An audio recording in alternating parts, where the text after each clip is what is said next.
Welcome, everybody, to the Onward Rookie Boot Camp. My name is Nightfire with 2 E's. I am joined with Xandria, and we are here for the spring tournament. We got Triple Nipple on the analyst desk for the afternoon. It is a full squad of casters here to deliver you what, I think we can only describe as incredibly hyped players for an event that I love to tune into whenever we do it. Trip, I mean, you've been organizing this a good bit.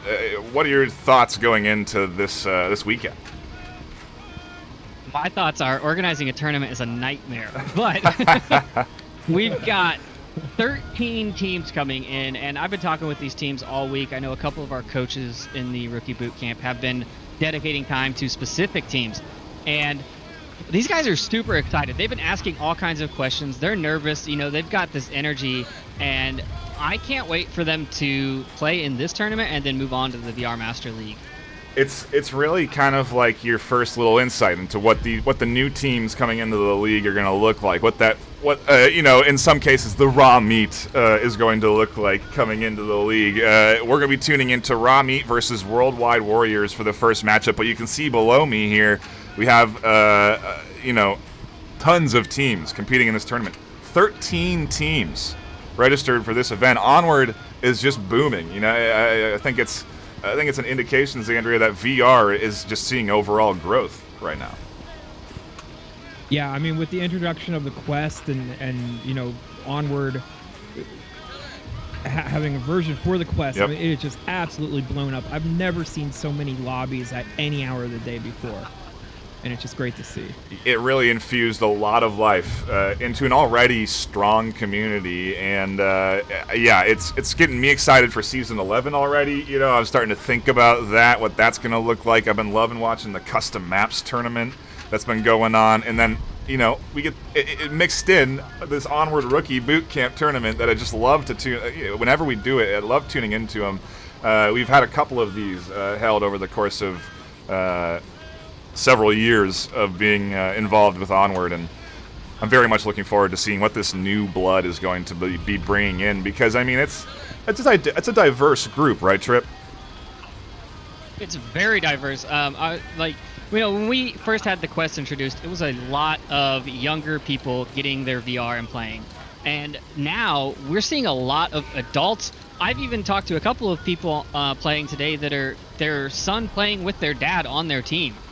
Like, it's a huge range, and there was a team, they did have to drop out, but Adult Onward Shooters was the team coming up, and they're all skewed in the 50-plus age range. Wow. That's incredible. Yeah, and it's, again, an indicator of how much VR is growing, I think. We're just sort of getting an insight into what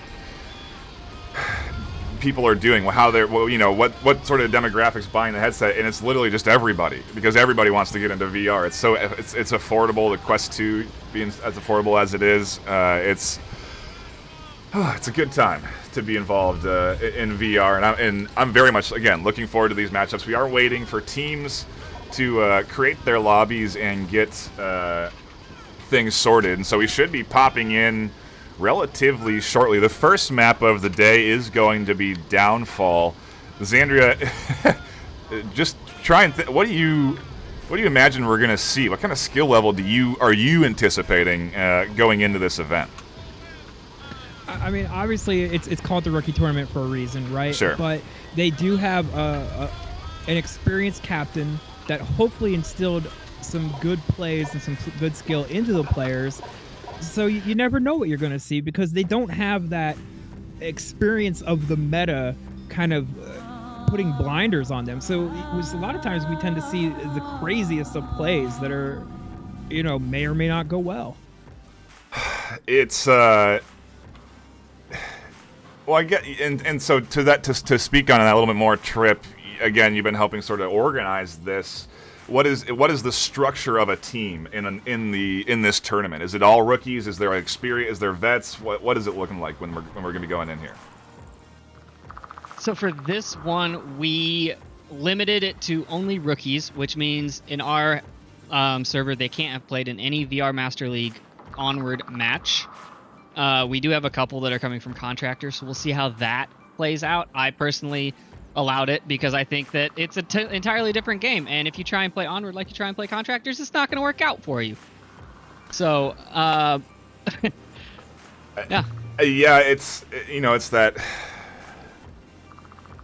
Oh, man, I can't wait to see it. I can't wait to see what these teams are going to bring because it's a question. I really want to know, how much have these teams practiced, right? How much have they been investing time-wise in then? Because you're not going to have necessarily a coach or someone experienced to tell you, hey, look, you got to go here or go there, which does kind of also open it up to like some, you get to see some unique sort of play, stuff that you maybe wouldn't see in regular league play. And I'm very interested to see what we get out of the downfall of all maps. This long range. Are we going to see people favoring snipers? Or are we going to see maybe a random shotgun pick? Like what's going to be the guns of choice for these new players is also a question I'm just starting to think of now. Are they going to be going? Are they going to be going for the DMRs? Are they going to be going for a P90 that something we never see? That's curious.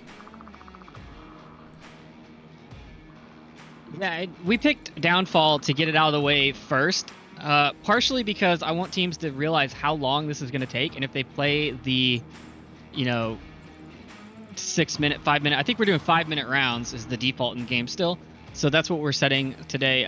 We are going to have a lot of quest players, so we're going to have some downtime in between matches because we need to let people recharge if they run out of battery. But I just think getting Downfall out of the way is the best way to go. I agree because then I don't think we can skip it. We can't skip this map, right? We can't say you just don't play Downfall. I mean, that's what we do personally when we play VR Master League matches. But we can't say. Yeah, it's a valid map. Like you have to know how to play it. You just might not like it. Yeah, especially with, I agree. Getting it out of the way, I think, is the best way to start off this tournament. But it's also, again, going to be fun to see how teams play this sort of range. But then we go into the rest of the close quarter stuff, right? Immediately. We go into Suburbia for our next map after this. And I guess, again, to outline the format of this whole event, this is a single map round-robin tournament. The top 2 teams out of this round robin will be facing off against each other in a best of 3 tomorrow trip. Am I right on that? Or is it best of 5? Correct. Regular VRML best of 3 match tomorrow. And so we'll see pick bans there. That'll be interesting to see what these teams want to ban out. As we're talking about Downfall, as an example, you maybe want to ban out Downfall. It's going to be interesting what we end up getting out of the closer quarters. Suburbia, Quarantine, then we go to Subway, and then Bazaar. Cargo probably not going to be played. I think it was an option, but I don't see it here on the bracket, so I'm not anticipating us getting down to it. But still, that pool is it's your standard meta pool of maps, and I really don't think we're going to see very much meta play here today. Yeah, I think we're going to see a lot of just new up-and-coming stuff. But I'm excited. I think these teams are going to be good. Yeah, I mean, again, they've had a lot of time. I mean, they've had a decent amount of time to practice, which isn't something that, it's been commonplace, right? I think normally these rookie tournaments kind of come up, and I guess the teams have been able to practice before these as well, but I feel like there's been a longer gap here where, the quest has been out. We've had a lot of new teams. We haven't had a season of VRML. And so there's just a lot of players that have been playing Onward that I'm sure want to play it competitively. And so the Rookie Bootcamp Tournament, a great place to go, and I think we are getting danger close to starting this matchup versus Worldwide Warriors versus Raw Meat. Xandria, who do you think is going to, I mean... You have no idea. I mean, how could you know? How could you know? I'll give you nothing to base that on. I'll give you 2 rounds, and then I'm going to come back to you, and then you're going to have to make a prediction. All right. I'll give you 2 rounds. I'm good with that. Okay. I'm fair. I'm a fair host. I'll be, I'll put money on the table. Let's put money on the table. I got Raw Meat is my choice for today. They've been super helpful. They've been asking questions, and I just love the energy that these guys have that they're bringing. I mean, I am excited. Yeah, and yeah, it's for us veterans of VRML that have been around, watching Onward and playing in Onward for so long.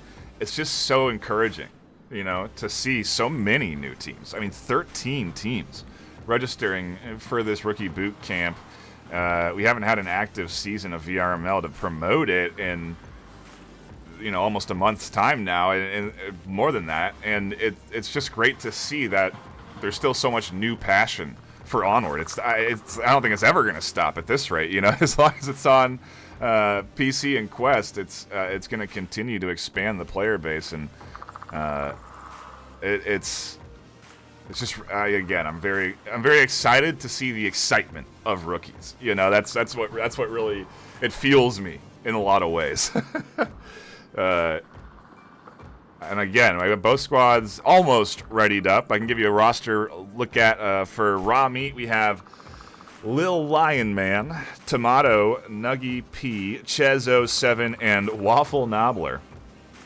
I mean, talking about some creative names over there. And over on Worldwide Warriors, we have Ross Young, Magnet81, Sir Wilson, Inferno Wolf, and we are waiting on the Worldwide Warriors 5th. I did see a 5th in there, and so I figured we were going to get ready to jump in, but they have since disconnected, so maybe some tech issues. And, I mean, hey, it's sometimes what you end up getting with the rookie boot camp is things take a little bit longer to get in between these maps because, well, they're rookies. So they're not used to having spectate enabled or any of that, really, and so it's just it's a bit of a change of pace for some of these players. And so keep that in mind when it's me buying time. Definitely not like right now. It's because maybe there's some things going on in the background that we're waiting on for players to do. I mean, I suppose, Trip, we could try and bounce to a different game, see if there's another one live, but maybe I'll send Xandria out to do some reconnaissance into the space. I don't think there are other ones live right now. It seems like these rookies are getting a quick knowledge tutorial on how to create lobbies correctly and make them castable and competitive and passworded. Okay, so then we'll stay here because we're already a couple of mods working. No, that's fine. We'll stay here. We all remember when we were new, right? Correct. Yes. There's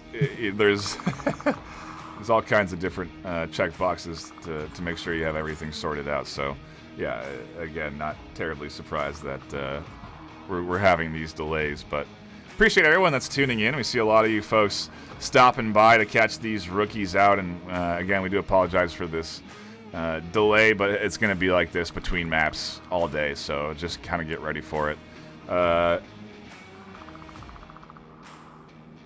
Speaking of the meta, this, I do believe, will be the first officially casted game with the new objectives.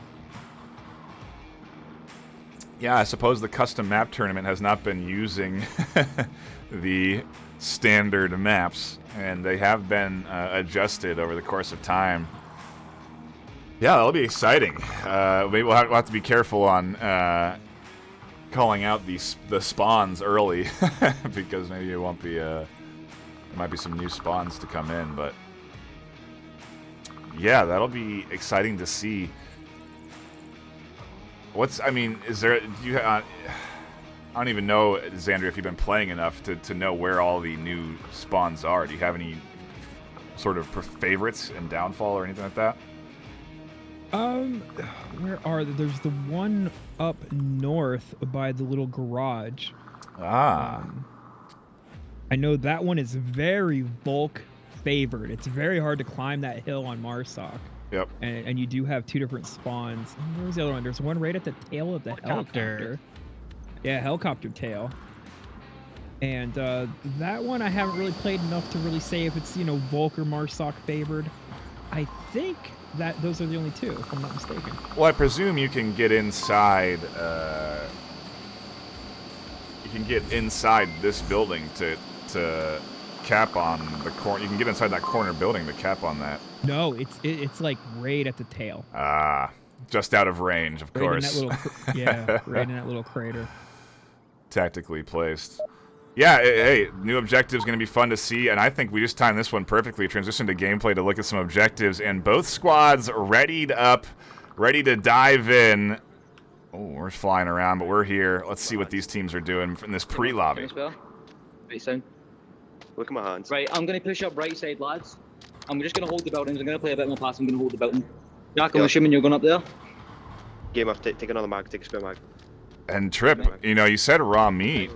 I don't know, man. I'm looking at Worldwide Warriors, and they're seemingly pretty dang coordinated here.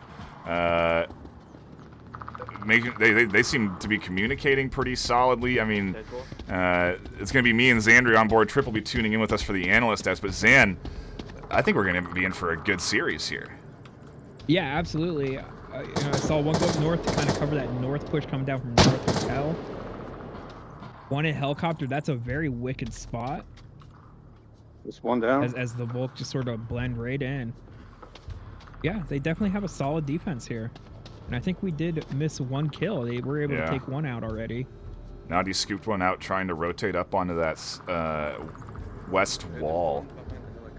Ross, I think, I'm not sure what he's doing here, but it looks to me like he was standing up in the open checking his tablet. A nice sniper shot from Magnet from up top.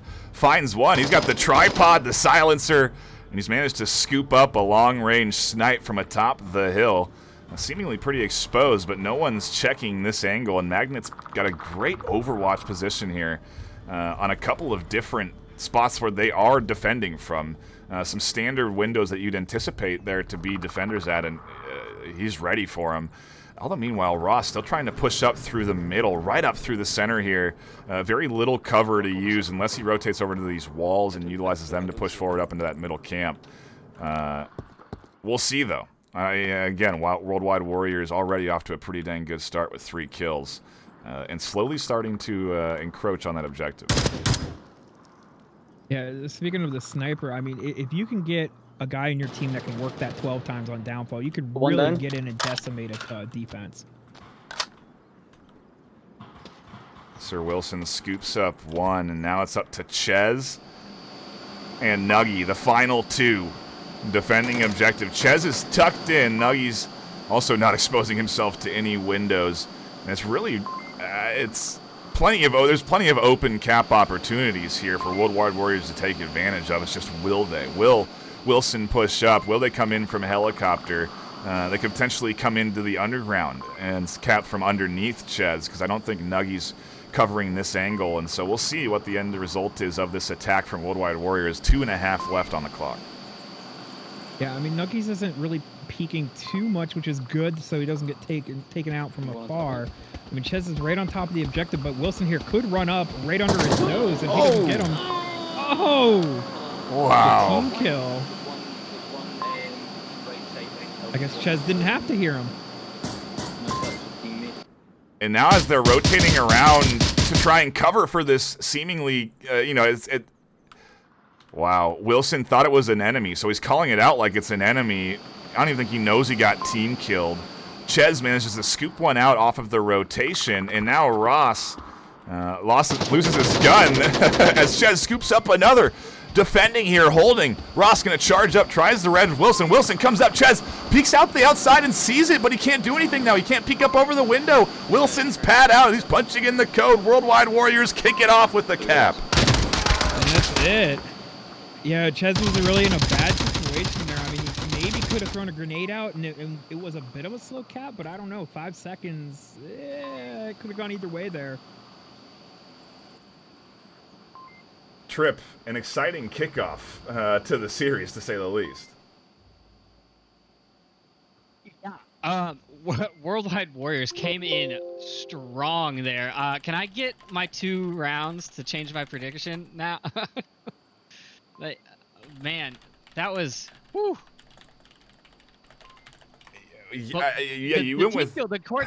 Did they get a little too over aggressive? Did they not communicate that they were running for the objective? Is that what happened? Because that team kill was out in the open. I don't know. It seems it's we. I thought there. Yeah, that has to would have been. There probably wasn't the call out. Hey, I'm going for this cap. right? You know, and so as they're sweeping, he doesn't even know his teammates pushed up that far, and especially when you get into a tournament environment, the nerves escalate. You know what I'm talking about? The nerves go up a good bit, and you sort of just react a little bit faster. Sometimes you see someone and you just instantly take the shot instead of thinking and processing. Is this my teammate? Is that a Marsoc? Is this a Volk? And that's what it takes in this game, right? They don't see nameplates over names. They don't see outlines of players. All you get is a uniform to quickly ID your target at.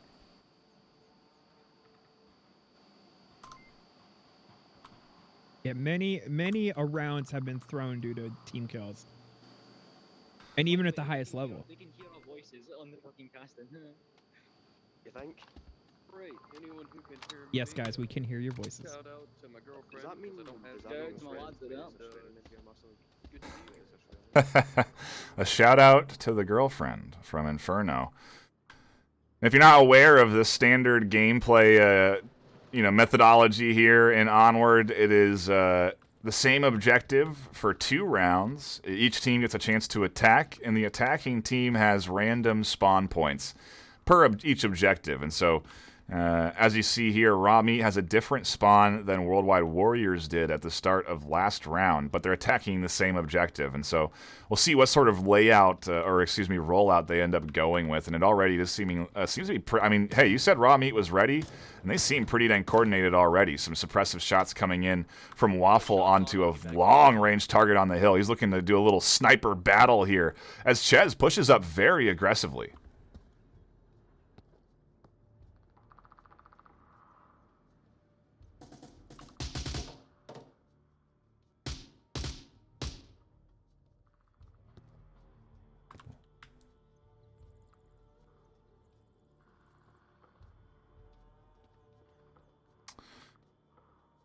Lil Line I'll say Man. Raw Meat is doing a good setup here. They're spreading out. They're covering the entire map, which is the way to play Downfall. You don't want to just run everyone through the same lane. You want to get around, see if you can pick up those rotations as they happen. Yeah, it is. Yeah, it's.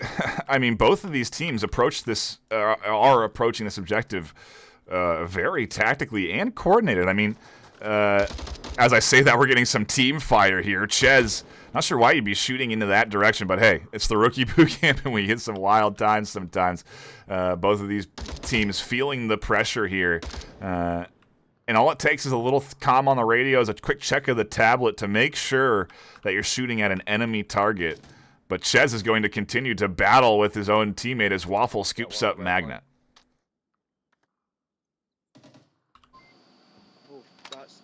It looks like he was using the 2x with the red dot, a favorite of mine on this map. As you get the best of both worlds, a little bit of magnification and up close work with the holographic sight.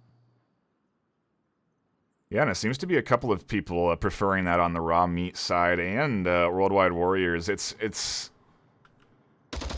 Oh, there it is. Finally, Chez team kills Tomato. It took quite a few. Quite a few cliffs, but finally takes down his teammate and can focus on attacking the enemy. As things even out 4-4 and Chez pushes forward. Gets a little risky as Wilson does have a line of sight here. That's something that will come with experience. If you hear, you tend to be able to know what's the enemy's gun and what's your team's guns. And if you hear one of your guys' guns going off and you're getting shot at the same time, maybe it's time to get onto radio and say, check your fire. Again, you are the rookies, and so sometimes these thoughts aren't engraved into their mind like it is for some of these more experienced league players that you see. But hey, I'm still just looking at Nuggy's camera. He's doing the right thing. He just checked his tablet, scanned the area, made sure he knew where his teammates were as he pushes up. I think the communication is an element that could go up just a little bit. Waffle scoops up Sir Wilson as Wilson tries to challenge him there on that bottom crater location. Objective starting to open up for Raw Meat.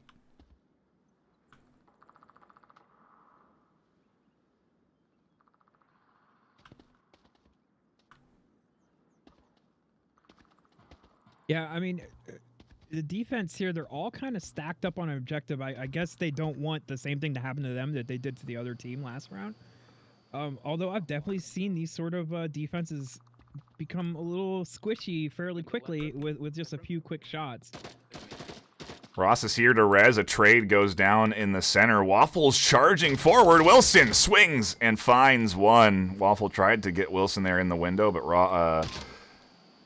Wilson finds that kill. And now there's two in Crater Pit. Lil Lion Man is here, but if he challenges from this angle, it's going to be tough. He rotates inside. He can cap from underground right now. He's here. He's in. He's doing it. Oh, he just needs... No, he's not doing it. There's the pad.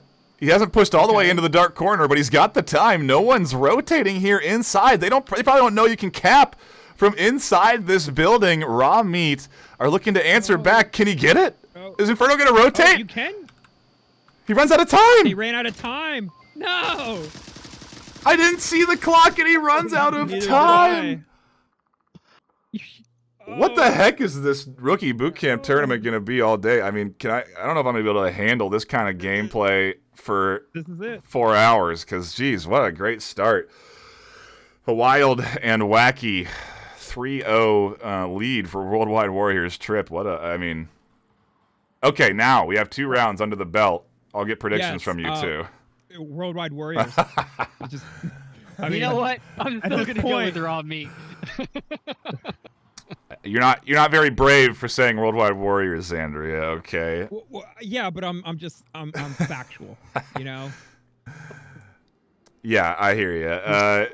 It's wow. We could have been tied. It would have been. Was he close enough? Was that the issue? I think you have to get in. Close enough. You have to get into that dark room. I don't think you can cap there. Yeah. Right. Have to go into that dark room to cap, and maybe he didn't. We're gonna have an after-action interview to see what was going through his head in that moment. But and I mean, what's impressive to think about is that Worldwide Warriors were able to capping under pressure without experience is not easy to do. You know, it's a challenge. So curious to see what we get going forward here. Worldwide Warriors, though, 3-0, kicking things off with a great start. Got one. Oh, and here's that new objective I was speaking of. Yeah, the attack to the north. Interesting to see how they get up this hill, because as you said, it's the high ground advantage for Volk to kick this thing off.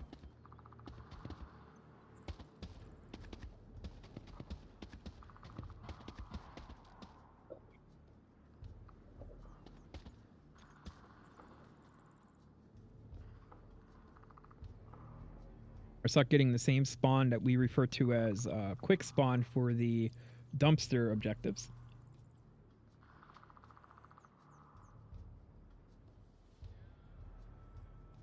I'm already liking this defensive setup. Waffle seems to be ready for the rotation in from that far north side.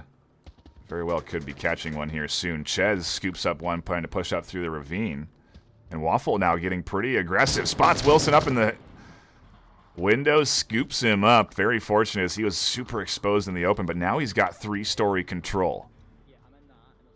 Yeah, you should be hearing him making those call-outs, come up and get the confirm. Yeah, and Inferno's trying to get the angle. You can see him taking it a little slot here up in this 3-story, and he's waiting for Waffle to rotate and peek out. Waiting. In the meantime, his knife too. In the meantime, Lil Lion Man scooped up one. And Warriors are down to 2. Raw Meat's looking really good here. They're looking to snag one at the very least and get on the board here in round 3.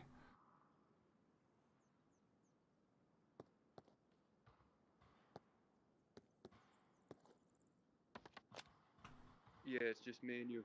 It's me. I'm here. I'm in the tower.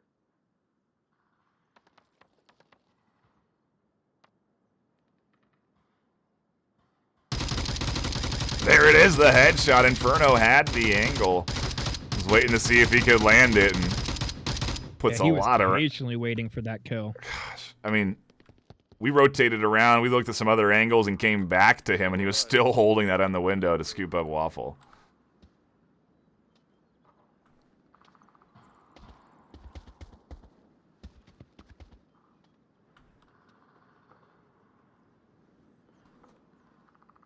And now, lots of time left. 2:30 left for them to rotate around with. They do have a long ways to go. Yeah, I mean it's an uphill battle literally, and 2v4. They have a lot of work in if they want to 4-0 this team. And especially if they're going to come in from the north, there's just a lot of big open gaps they have to cross that are being effectively covered by Raw Meat. You have Nuggy here watching that exposed angle, Ches watching the back end, and then you also have Lil Lion Man on the overwatch from this 2-story. So it's just going to be a super challenge for the squad to get out of here. And Tomato's spotted one. Ross Young getting peppered here. He was able to get up the hill. Now he just has to peek these windows and get the picks he needs. This guy in the building right near the stable to the right of it. Definitely a challenge. And he gets one. One down the uplink. That really opens up this side of the objective. Yeah, that cross, though, is going to be the toughest one for this team to get through in that north end. You know, like, it's Lil Lineman on the overwatch, and then you also still, again, have Nuggy watching. Ches now peeking out from this window. Spots one coming up through the middle. Inferno Wolf's going to try and challenge at the rock. And it's honestly a 1v1, so he's got an opportunity here to scoop up this kill. Ches definitely not making it easy for him. He makes the cross. Doesn't expect Lil Lion Man in the 2-story, though. Catches him through the window, and Raw Meat do finally take a round. What a... this is great. This is a great first map to be tuning into, and these guys are playing Downfall like pros, Zan. Oh, absolutely. I mean, hopefully Raw Meat can carry this momentum and really turn this franchise around, as I like to say. But no, the coordination is great. I mean, they're definitely moving somewhat as a team. They're kind of, you know, I'm seeing that typical sort of surround the objective and press in from all angles. I definitely like to see that. And, you know, the coordination is almost where you want it to be. It just doesn't seem like their comms are quite there yet. You know, and that's something that you develop over time and playing togetend for a while, right? You get used to communicating and saying, okay, yeah, I'm here. Because you know that your teammates need to know this information. And I would be honestly surprised if we saw it in the rookie boot camp. Maybe these teams will come back and watch this and take some of this information to go into the finals tomorrow if they make it to the top 2, and we'll see some more communication there. But here it's going to be pretty hit or miss. I'm just surprised enough that these squads are communicating as much as they are at the start of each round here. Yeah, and on this map, communication is so much of it because it's so vast and there's so many places where people can be. If you don't call everything out and get this mental map in your mind of where everybody is, you're going to get killed by that guy that you don't expect, just like we saw there at the end. Diving into round number 4, we had a cap to kick things off, coming in from Worldwide Warriors, and since then it's been an interesting couple of rounds if you are just tuning in. As we now, again, go back to that north objective, this time Raw Meat on the attack. I like this 2-man push up to North Hotel. They were able to find a line where they could really just rush it, and it's going to give them a lot of early control.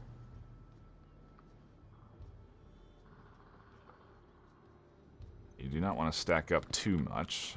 As I say that, Nuggy does rotate up to the top of the roof here, and yeah, this is honestly a good way to sort of analyze this defense. You can check the 2-story window way back over on that far north hill. South hill. You can check all kinds of angles over at that garage. Tomato putting out some suppressive fire, and I love to see that too, because suppressive fire really is a huge element of high-level play. Magnets managed to find a great snipe to pick up an early kill for Worldwide Warriors. You know, something I haven't seen yet, and maybe Trip can chime in on this, is I haven't seen any smokes. Are we allowing smokes?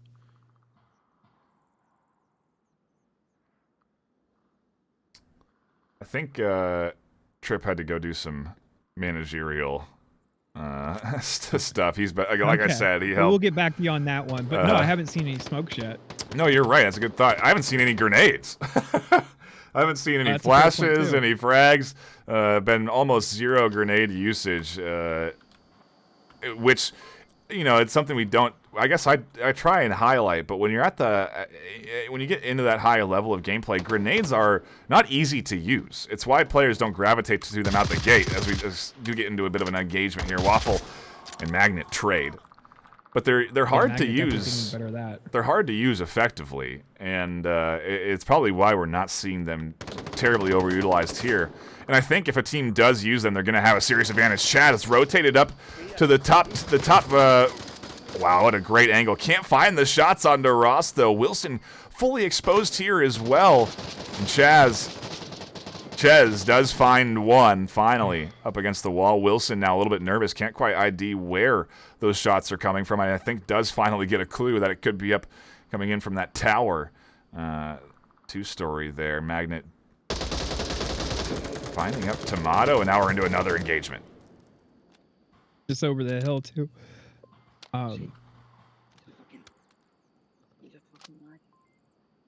Wilson having a little bit of trouble there reloading his gun, it seems, giving Ches a bit of a time to retreat.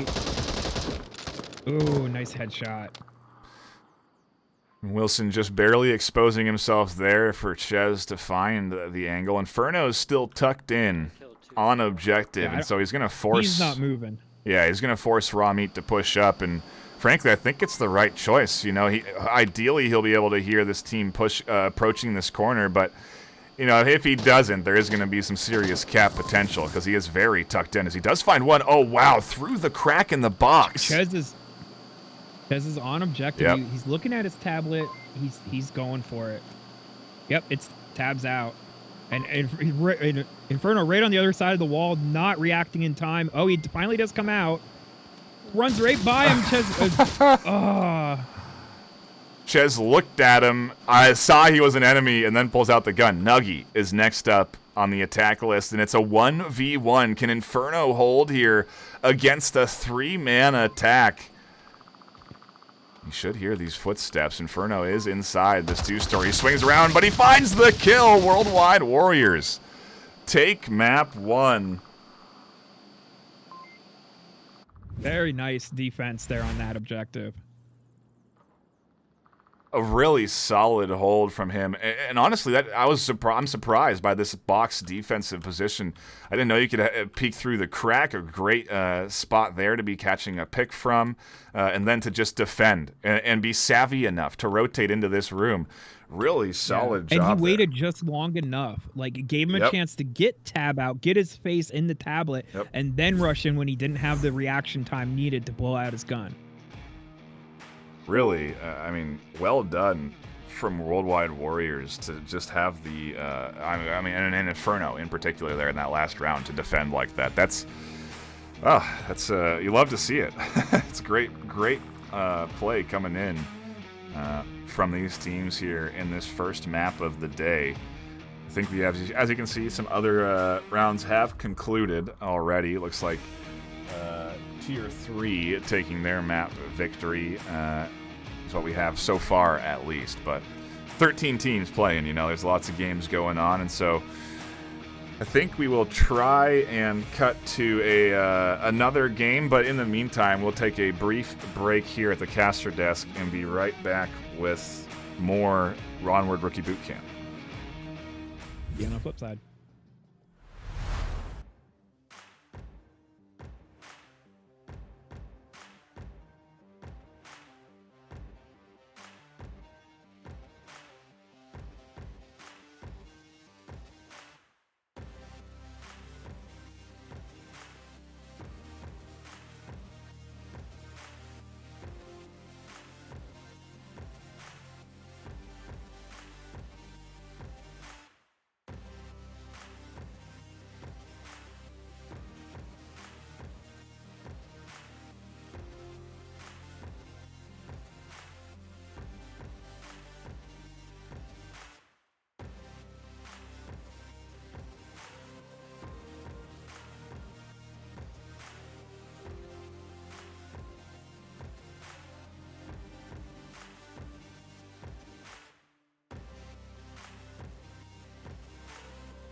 Welcome back. We are here for another brief few rounds. We are tuning into Adams versus Ambition. I need someone to come with me. Can someone come? Wait, Yeah, Supreme. someone go with Texo. Yeah, we have Is that the name? Upper Dumpster Objective, and Ambition has Quick Spawn. Me and BB go. See what Could be- Ambition. Is it really quick spawn if it's upper dumpster? It's only quick spawn on lower dumpster. It's still Quick Spawn. North building. They're not gonna be able to see shit from that. Great suppressive fire coming in here as Bloodhound does rotate over to this far corner, and already Ambition giving away their position, letting the defense know where they've spawned by taking those early shots. And now we're seeing some smokes, some nades coming in here in this round. And this Ambition team, unfortunately, down a player, still playing relatively well. 6-3 for Reaper, 2-3 for Kine. They're doing their best. They've managed to even get around being down a player, so maybe that's an indicator of their skill level, as you do see some, like I said, the first nades of the round, rookie boot camp coming in from this squad. But either way, they still have a 4v5 disadvantage to go up against. Yeah, whenever all of them were starting to kind of run down along that west side, I was really scared for them. But a few rotated in the center hotel. Hey, yo, you got the guy- Unfortunately, you it got the doesn't guy in seem to be hotel- going that middle well for them. hotel Or middle hotel. Someone killed someone in middle hotel. And we're seeing really good comms here from Adams. Again, in contrast to maybe that last game, this squad very active on their communication, radioing in that they got a kill to their team. When they've ID'd people, and now it's a 5v3. Yeah, and all of that information is critical. You have to kind of keep One down center. a mental image of like what's going on the battlefield at all times, and those callouts are how you paint that picture. I'm in here. Nobody's here. Jonah checking that tablet to make sure that a teammate coming up behind him wasn't an enemy. And again, it's a pretty savvy thing you like to see out of a rookie players, very aware of their surroundings. As Reaper does try and get this long-range shot up onto Texas. Flanking. Good. Texo. He peeks again. Upstairs.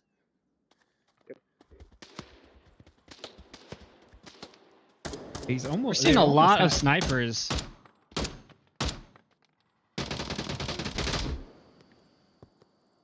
Another killed kill for another- a side of beans. As killed soon as another. Jonah went down there, side peeks out and scoops up that kill. Bloodhound takes some shots and aside again. Peeks out this window. He might find another.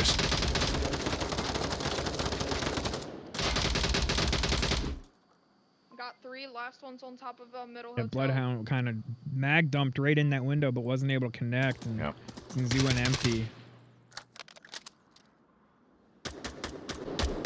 And now everyone dialed in on Reaper, the last attacker for Ambition. He's got 1:50 left, so he doesn't have a ton of time. He's got to attack. Supreme And a does sniper spot him, rifle. but he gets out. Side of Beans is going to peek the corner.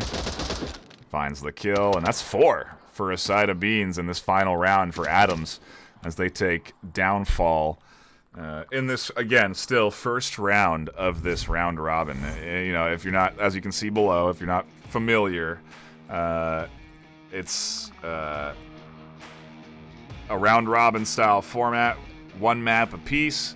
And so we will be moving on now to Suburbia for our next map. I think that is also one of the last rounds that we need to get be complete here. So hopefully we'll be moving into Suburbia shortly. But until then, we are going to take a brief intermission. If you aren't aware, there are other casts going on right now. Because this is the Rookie Boot Camp Tournament, there are also rookie casters out there casting games on their own channels. I recommend you tune in and give them some love. There's going to be games all over the place here today for this Rookie Boot Camp Tournament, but there also will be games here. So if you want to stay here for myself and Xandria's commentary, We will be right back with round 2 of the Onward Rookie Boot Camp tournament. Don't go anywhere.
Welcome back, everybody. Thank you so much for patiently waiting as we get into round 2. Took a little bit for that final match of the set to finish, but it is done now, and we will be tuning in to Mankos GM versus Tier 3. If you are just dropping by, my name's Nightfire with 2 E's. I'm here with my co-casters, Xandria and Triple Nipple on the analyst desk. Xandria, how are you doing today? We've been off to a good start, if I'm being honest. Yeah, I've been doing pretty good. I'm real excited about these new rookie teams. We've had quite a few great plays thus far. Excited to see how we do on the rest of the maps. Yeah, and I mean, Trip, we're moving into Suburbia. We didn't see a ton of nade usage, except for that Adams Ambition match on Downfall. We didn't see a ton of nade usage. Maybe now we'll see it here on Suburbia. What do you think?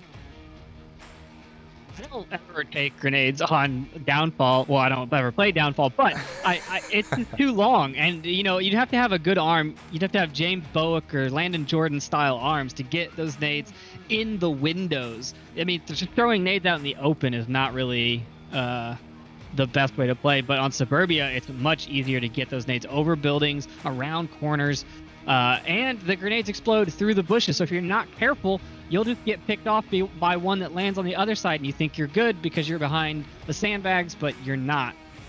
Yeah, it's man,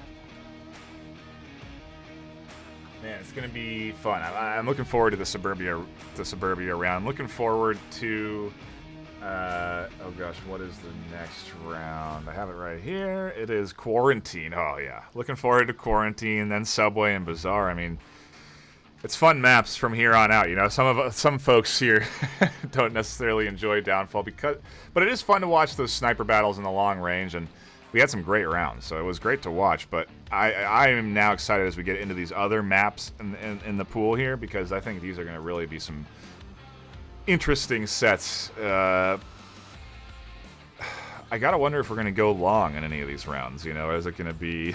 Are we going to have any full 6-minute Suburbia rounds?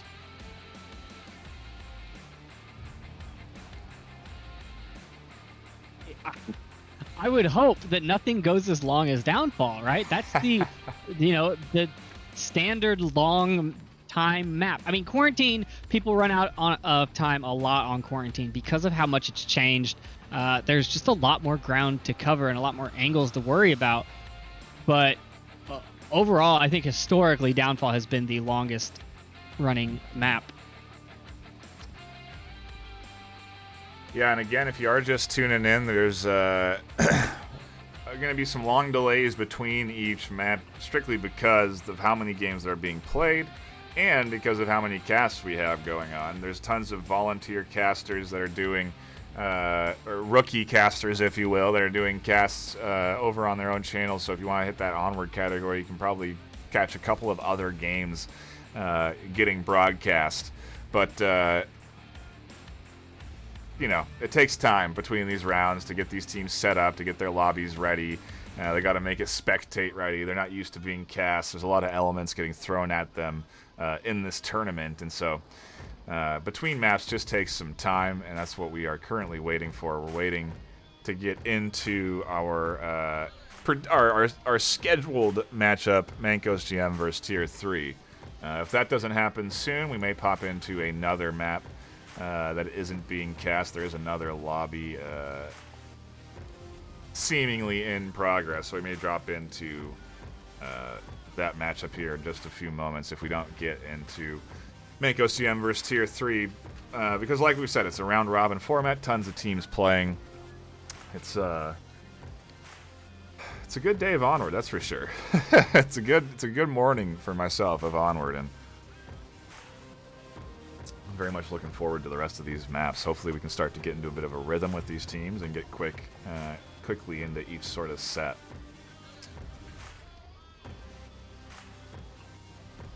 And I think we will jump into another match here. Well, actually we can't. Spectating is not enabled. So the only match that is live right now we can't drop into, but that's fine. We'll patiently wait here with all of you for these teams to get their lobbies sorted and for us to get our spectated heads in there, because it's been fun. Their first map was good. Downfall was fun. I enjoyed the 2 rounds we got to drop into, and ideally everyone's charging their headsets. That's obviously a concern that we have now with the Quest release. Is can these players even last for 2 hours? Will the headsets die? They have to be savvy enough to be charging it in during these breaks. Yeah, charging it, or even playing wired, playing with a battery pack in your back pocket or something like that. You got to do all you can do. Well, hey, a shout out. One of those jumper packs. Yep. That'll probably run that thing for days. Shout out to Rebuff Reality, one of our sponsors. They do sell those products, so if you do want to get a longer lifespan on your headset. It's an easy thing to do. You just got to go out there and get the right gear. Also, while we're at it, a shout out to our other sponsors: HyperX, Asterion, Fixed Gaming, VR Cover, Cyber Shoes, B Haptics, ProTube VR. All these sponsors for at least the VRML. I don't think for this tournament there is any of those prizes on the line, but for us at the VR Master League and for what we're doing here presenting the stream, those are the sponsors for the league. And I think we'll see a lot of these teams ending up going to the VR Master League, right, Trip? I mean, that's sort of, I imagine that's the natural progression. You get your feet wet in the competitive scene of Onward, and you need more. Yeah, I think even a lot of these have already made Onward VRML teams, but because there is no current season, they decided to take part in the rookie tournament because they met the requirements. They haven't played in a VRML match. Yeah, and that was one of my thoughts going into this event is, there are teams and players that are not necessarily fresh to the game. They've been practicing, they've been organized as a squad for a little bit. The game's been out on, like I said, we've had a bit of an intermission between Season 10 and 11, and so there's just been a lot of time for these players to sort of hone in their skills as a squad. And I want to see more of it, that's for sure. But, again, waiting for teams to get their lobbies sorted. May hop into this matchup. I'm not even sure who it is, but it is live, and I want to give you guys some action. No more waiting for lobbies to be sorted. Manco's GM and Tier 3 out of the situation. I'll find out who we're hopping into once we get these rosters. Ross Young, we just watched him on what team? Trip Pop Quiz. Mancos is up now. And I didn't even hear your question. Ross Young, what team is he on? That's the question. Ross Young, he is on... that's a good question. That's a very good question. I have this information.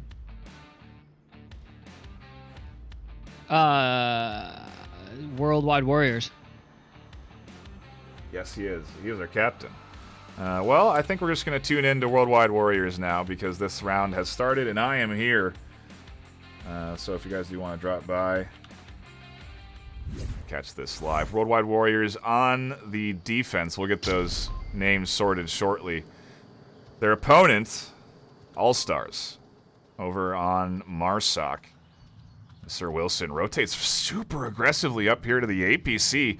He's going to look to get a couple of picks if he's fortunate. He does spot the toes of Seabot. Down he goes, and he continues to apply pressure. Spoiled, not ready for the rotation. Seabot gets his gun up finally and tags Sir Wilson on the reload. Chaos unfolds across the map as another goes down. Ross Young in a trade. Jacob scoops up a tag onto Naughty Shore on this far east end, and Magnet also downed.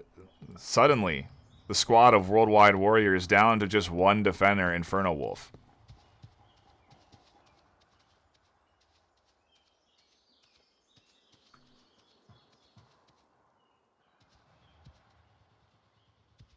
This is interesting, seeing the confirms come in. Not what I would necessarily expect. But, yeah, these players obviously aware of the potential threat of opponent communicating while they're down. And Inferno, again, the last bastion of defense here. I think it's actually a pretty good spot. He's got cover from the immediate push. As soon as Kill comes out here, he could potentially spot Inferno in the corner, but he's well blended as well with this dark bush, and so maybe he can find a couple of kills. Yeah, Kill Method does pass him. Jacob does pass him. Takes the shots, finds one. Kill Method's there. Inferno's pushing up. He's got a lot of kills to secure, and he can't get them in time. All-Stars take round one. So again, let me reset teams. This is going to be a frequent thing. We're going to be bouncing around all day today, so just get used to it. But All-Stars versus Worldwide Warriors.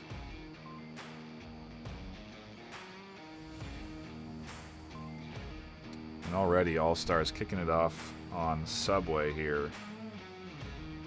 Suburbia. Suburbia, jeez. They're both S's. It's only been it's only been one map year, and you're already losing it. It's chaos. Finally, my teams have been sorted. So when we come back into the action, you'll know what teams are on what side. But for now, we have the scoreboard to dictate to you that All-Stars have managed to take that round. And it was a Marsoc round, not easy to secure on Suburbia for the most part, and I think that is probably because of how aggressive Worldwide Warriors got on their defensive push. They swung around there pretty heavily to charge in onto that APC and ultimately costing a life. Did get that down, but it wasn't enough, and sometimes the over-aggression on defense isn't necessarily warranted on a map like Suburbia because of how close quarters it is. I also did see a flash grenade come out, so nades definitely being utilized here by these squads. Both of these teams also taking W's in their last matches. 4-1 apiece, so I do anticipate a pretty good back and forth as we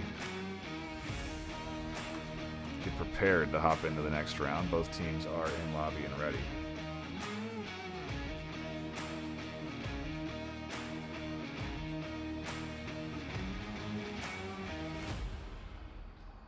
We had a bit of a... Yeah, I started to start seeing some flashbangs, some smoke utilization, and some and it's just raining in. I mean, this objective in particular, putting spokes to cover that cross is a huge. That's a very standard. And you know, you can either you can go directly for it on the west side and come right through the fence line with the smokes, or you can go all the way around and go around on the bus side on the east, put your smokes out there, and then rotate around behind the buildings on the north, which gives you a lot more cover towards the objective. Who's coming out to right? C-Bot? I'm gonna be over there. Lots of comms coming in from All-Stars here. We got a full 5 squad going up against Worldwide Warriors. They managed to snag that round 1, and we'll see if they can now defend. Curious to see what the attack looks like from Worldwide Warriors. It was pretty spread from the likes of All-Stars, but I'm only seeing 4 here on the map. It says 5 in lobby. Jacob with a nice early pick into center house there, shutting down that offense. It's a very common spot in the window there of that center house, but Jacob was very much ready for it. One down by the school bus, Expoiled, that's your spot. I don't have eyes on him. I can't see him. Oh, and he picks up another in the same location. Down mansion. Really good comms coming in from All-Stars here. Worldwide Warriors down to 1. Nade comes out, a frag just a bit far. Decently tossed onto that objective location, but not on the current defender's spots. C-Bot may get caught out on a rotation if he's not too careful. Shore trying to catch Jacob, but Jacob's rotated now to burning truck here. Going to be a tough entry for Naughty here if he tries to come in through this gap. They have it well covered. And he's 1v5. I don't remember ever seeing a time where this was played out, but boy, he's going to give it all his all. If there's any place for it to happen, I figure the rookie boot camp is where it would be. Oh, absolutely.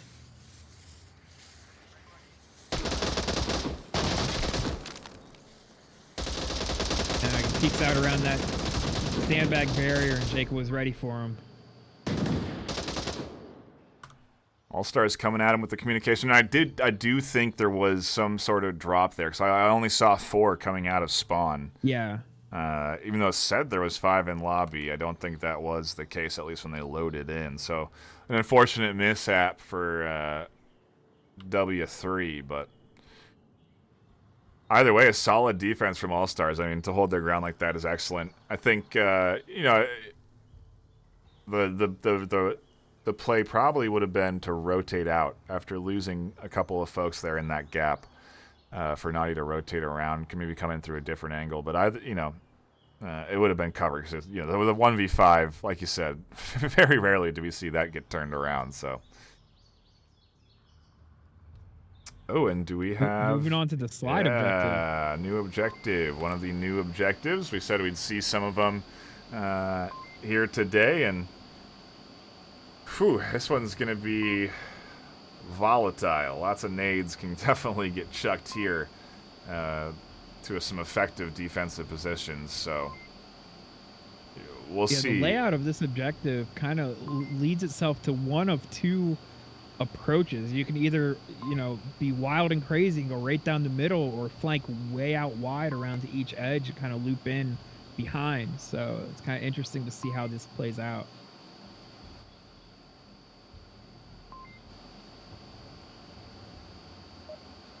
We'll say this objective is brought to you by SMC member Shenanigans, so if you have complaints, please direct them to him. Round number 3. Thought was starting. I heard the beeps, but they lied. They baited you. Uh-huh. They did. It's a very important part of the VR Master League. You got to bait the casters, hit that start button, and then cancel it at the last second. Now we're getting it. Round 3. On the slide objective, gonna start off, and Worldwide definitely got a bit to bounce back from here. They've had a tough start to the series, a few maybe unfortunate disconnects. Now that they have all 5, and they are defending, they can try and gain some momentum a little bit, prove their worth up against the All-Stars, who are communicating very well. This All-Stars team is definitely bringing it. There's that slide usage. I knew we would see it. Downs 1, downs 2. Oh boy. Like we said earlier, if you're not ready for that, you're not ready for that. This red car, the guy that just saw me get killed, I'm behind the red car, I'm still alive, I killed the enemy, you can push up and get me, man. Look at Kill Method. How did he get? And now Ross pushing right up the center. Magnet dropping over to red car, going to go for this res. Kill Method isn't holding the angle. All 3 have dropped off of objective, and objective suddenly become very weak as Ross does find a few more kills. Kill Method does get Sir Wilson spoiled, blind firing up over the edge. Ross pumping some rounds downrange himself. He's got the LMG. He's not going to have to reload. Kill Method in the meantime in a fight of his own. Fights battles going on across the field here as Ross does finally scoop up X spoiled. And we're all down to Kill Method in a 1v4. Don't think they know where he is. They're looking, though. Oh, there it is.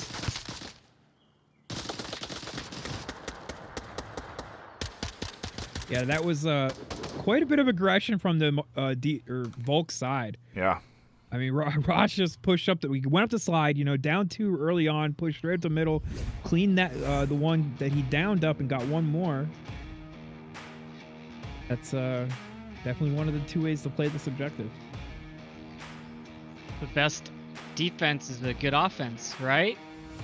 Absolutely. Well, with this objective, you have options, right? Like, you can do some kind of wacky, aggressive swings. You can cross early across this street and get in some advantageous positions to catch out some early rotations. And that slide, definitely a big one that players are going to have to watch out for when they're attacking, because it's just got such a dangerous line of sight down onto that rotation over onto that northeast or northwest.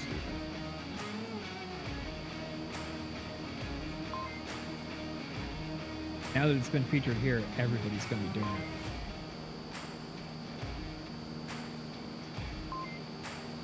It's one of the joys of the new objectives. They bring us some new some new elements, some new tactics, some new plays, and especially with the rookie boot camp, you're obviously going to get some unique sort of rotations and defensive holds out of players that are just sort of figuring out their own meta, if you will. They haven't necessarily experienced or seen even teams at the higher level playing Onward and what they sort of end up doing. But this is still very well. This is these guys are they're definitely looking practiced on both ends for Worldwide Warriors to be able to finally bounce back like that is really solid of them, and we'll see what they can do in attack if they have all 5. Does look like they, Yeah, I think they found we're- another drop. I think we're seeing a big spread of skill between these teams. There are some of these rookie teams, like you said, that have been practicing basically since last season ended, that they wanted to get into season 11. They're waiting for season 11 to start. And then there's other teams that I was messaged not 7 hours ago and added a team to this. So like there are some brand new teams in here. And you know, the beauty of that round robin seeding is that eventually those teams will end up going up against each other and getting a nice fair matchup later down if they haven't already. But I think we're probably going to see a pretty close one here if Worldwide Warriors can get 5 in a lobby. Yeah, I think it's worth mentioning for the players that are playing on Quest. If you're playing on Quest, you need good Wi-Fi. You need 5 gigahertz. You need a good router. Potentially, or preferably, you want a dedicated 5 gigahertz band for your Quest. It will make everything easier.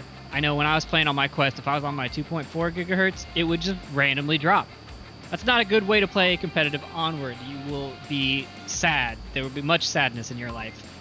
You want that strong connection. You want to be close to your router as I mean, if you could swing it, maybe even dedicate an access point just for your Quest. Yeah, I know do that. They go get a second router and put it in their playroom and hook it up via Ethernet to their network. About all the overlap. Just put it on a different channel. I don't think we're being debated this time, gents. All 5 in lobby for Worldwide Warriors as we get into round number 4 of Suburbia here. Back and forth underway. We'll see if Worldwide Warriors can scoop up around here.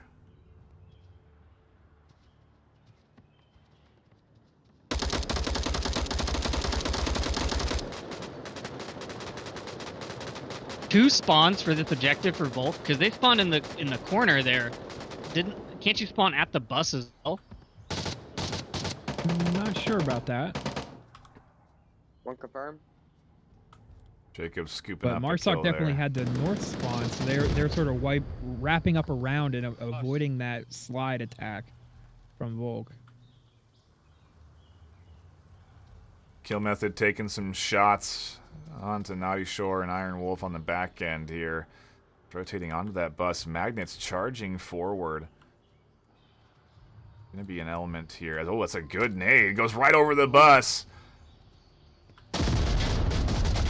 And Ross swings, finds 2. Spoiled's here, tucked into the corner and scoops up Ross as he comes out. A good pickup there.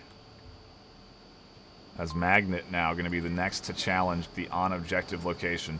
Spoiled has communicated to Jacob of the current situation, and so location is given away just a bit as Jacob swings in, finds 1, finds 2. Spoiled scoops up 1.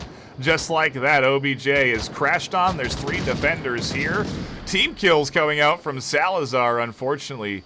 Evens the odds a little bit for Inferno Wolf, and we'll see what he can do with the time left. A lot of time left for that matter, but this is a fast round.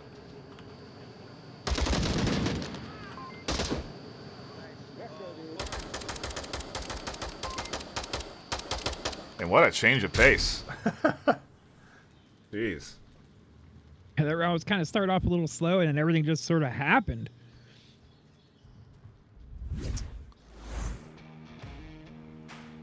That was a very strong defense on that objective. Yeah. I mean, they didn't get pushy. They didn't take the slide. They didn't get early kills.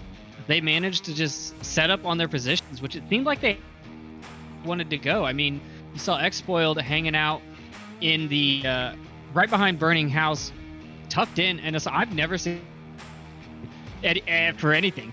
And then we saw, I forget who it was, but able to look. I wish I was tall enough to look through the bus windows and shoot people, because that's a great angle. seem to be having some Discord issues as we have a little bit of brief disconnect from you there, Trip. But yeah, the bus window is a great defensive spot to be peeking through. If you're tall enough, like you said, you can check through those windows and take those shots. And to kind of pile onto that point of a good defense, the comms from Spoiled in the corner were huge. They drew in the rest of defense, and when those rotations came, they came with kills. So you saw 2 go down, and then suddenly all 3 on objective. Really solid bit of rotation there from all stars, and again, communication. Communication is key in this game, and as soon as teams start to figure that out, they elevate their gameplay significantly because you can do stuff like that. You can prevent what could have been a pretty disastrous round there. I mean, they had several folks around objective in potential cap position, but couldn't quite get their way up to it in time. I don't think... Yes, we do have another disconnect, so we're going to be waiting probably a little bit for the next round, but... Seems like every round, man. Yep, it does indeed. But that's, hey, hopefully they can use this as a learning experience, try and sort their issues. Reconnected now yet again, so hopefully...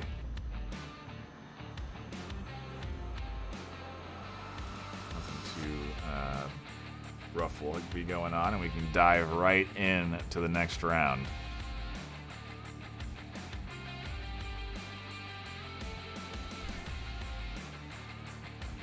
And that next round objective is going to be at the tank this time.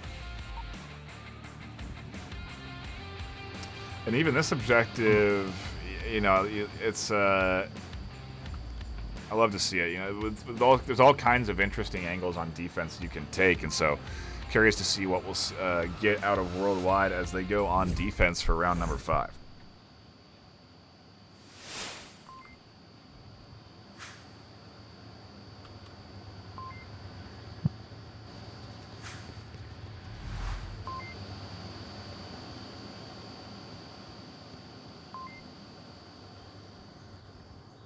The defense here looking pretty standard from Worldwide Warriors. Yeah, I was just gonna say, a lot of tried and true positioning.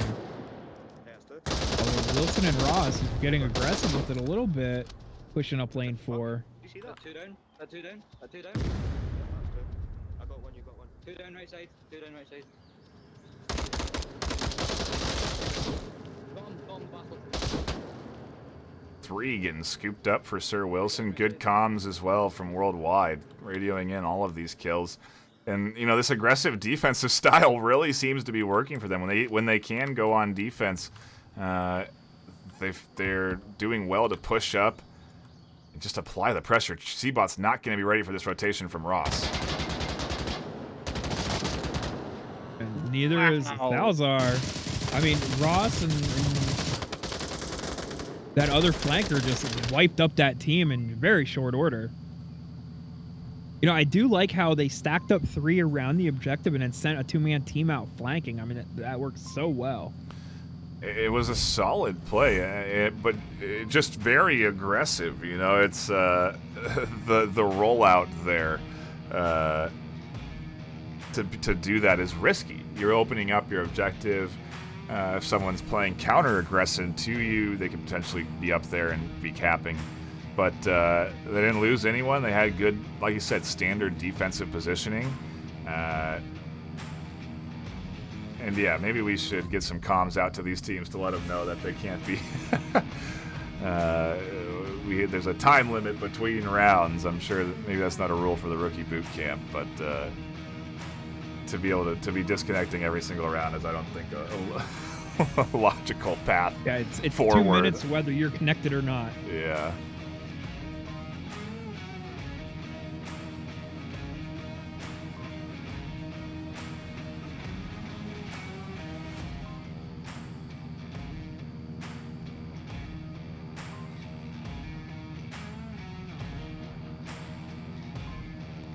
Yeah, these teams are definitely making quick work of these rounds. I don't think we've seen a round go more than 2 minutes.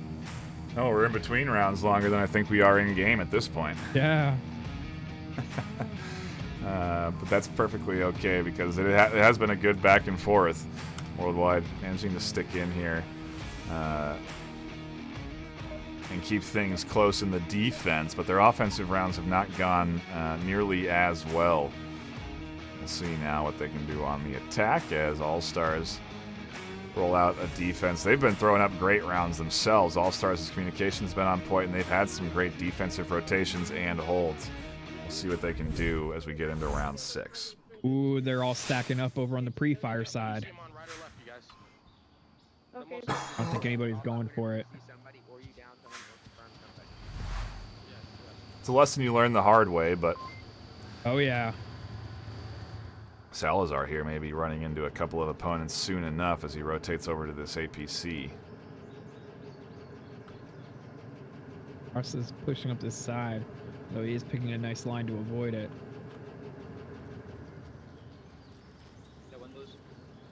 Fortunately, I also don't think he's aware of APC. Kill Method may have an angle here soon himself. Ross finds spoiled up in the 2-story. That's where he was looking.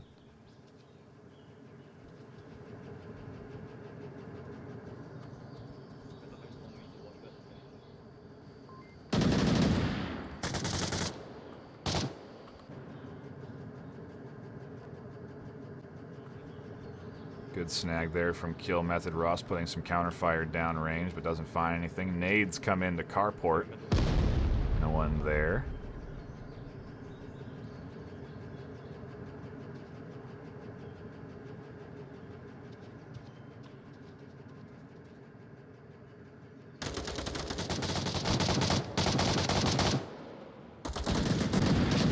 Kill Method finds Ross getting aggressive, pushing forward. Solid bit of shooting from him there. Magnet gets a kill. Salazar putting some shots downrange. The rotation coming in from Magnet now over to APC. You're going to find very little resistance here. Seabot doesn't have an angle. They don't have their 2-story. Salazar's not holding. Question is, will they rotate? Because coming in from APC is, you know, it's different. It's not as necessarily comfortable or as covered as it is to push in through the house. Yeah, it's very hard to push down along that street. You tend to get picked off from center house. And with Kill Method upstairs, it's definitely a wise choice.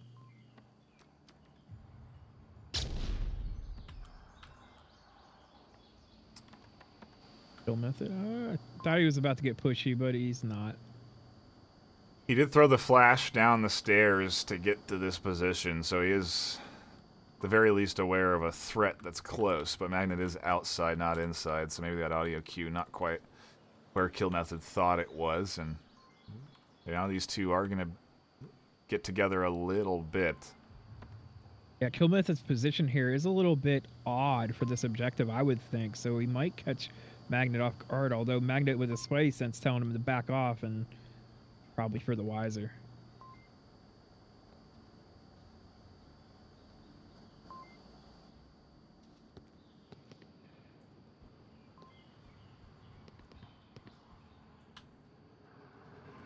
Salazar has an angle here on the Magnet if he peeks it.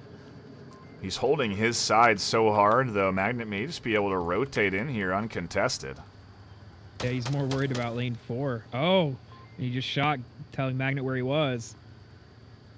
Now they're looking for each other.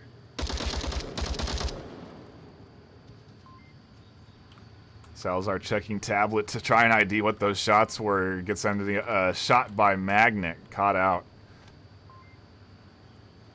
Now it's a 2v2. Magnet pushing up onto objectives. Do they have good eyes here? No. Seabot might be able to see it. Yeah, he does. Gonna go on a little ride with the body as he gets shot up. Nati now the final attacker. Yeah. Gonna have to be careful here. He's not checking that corner where Kill Method is. There it is. All-Stars lock it in 4-2 for Suburbia. But hey, that was a great back and forth. And, you know, as we get deeper in to to the round robin, I think we're going to see, more of those sort of good back and forths between teams. But wow, I mean, geez, this rookie boot camp is certainly delivering with some high quality skill. These squads certainly showing some serious talent.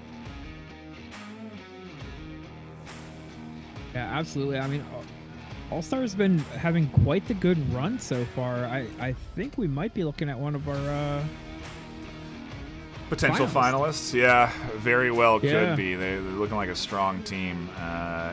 Probably be catching more of their games here on this channel as well if they continue to win, as we do tend to follow the winners of these tournaments. So very likely that we could see more of them today. We'll cut to a brief intermission while we try and catch potentially another match that's live. And if not, we'll be here with round 3 on Quarantine in just a few minutes. Don't go anywhere.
Welcome back, everybody, to the Onward Rookie Boot Camp, hosted by VRML. It's the spring, it's a tournament. I'm here. My name's Nightfire at 2Es with my co-casters Xandria and occasionally Triple Nipple. He's our third nipple there, so he'll come in when we need him. Zan, today's been good so far. Now we're going to go to quarantine. And we've watched All-Stars play very well on a couple of maps today already. I'm very interested to see what they're going to do here on quarantine. Yeah, I mean, so far we've seen some great coordination from them. We've seen them play it slow. We've seen them play it fast. Quarantine is one of those maps that you really need to coordinate. And I feel like you kind of have to play it slow because there's so many little nooks and crannies and shadows that people can hide in that it just takes so much time to clear. So hopefully that play style that they've been presenting so far will play out for them well here. I'm going to go to our third nip.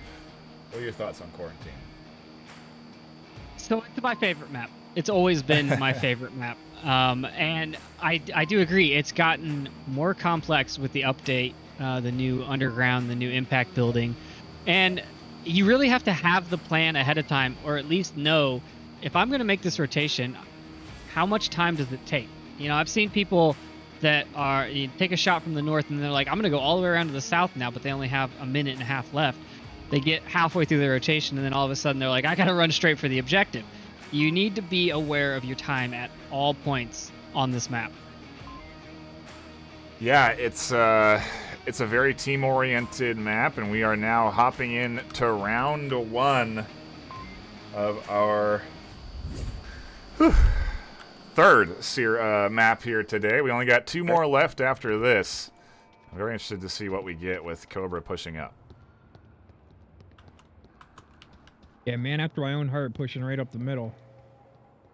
But now he's going to stop the center wireframe. Very good spot here. You get 360-degree view, well, almost. You can really get an idea of what's going on out on the battlefield from there. A 360-degree view is great, except that you're also exposed 360 degrees. Not if you lay down. It's true. There's small ledges, Trip. It can be utilized. But yeah, it does it requires a bit of a hit the deck sort of mentality, which we do see out of some players. I'm curious to see if we see it out of Cobra. Error 404 also winning their 2 rounds, if I'm not mistaken, to go up against All-Stars here. So both teams undefeated so far in this tournament. I'm looking to keep it that way as Cobra finds one on C-Bot. Yeah, Salazar should definitely know where that's coming from. So, not really reacting very quickly to it.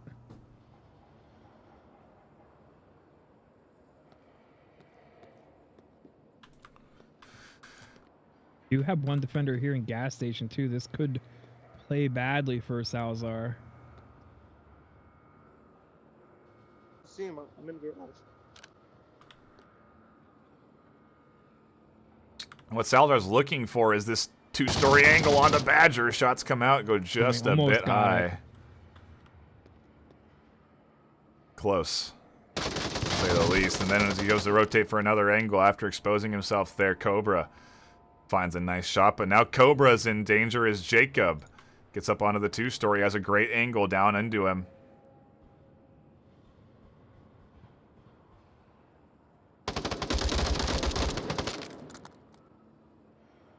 But Cobra really cleaning house there from that center objective or center wireframe.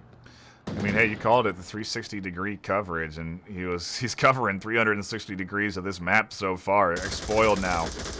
Going to be one of the last attackers alive. Him and looks like Kill Method still available to attack, and Spoiled does find one.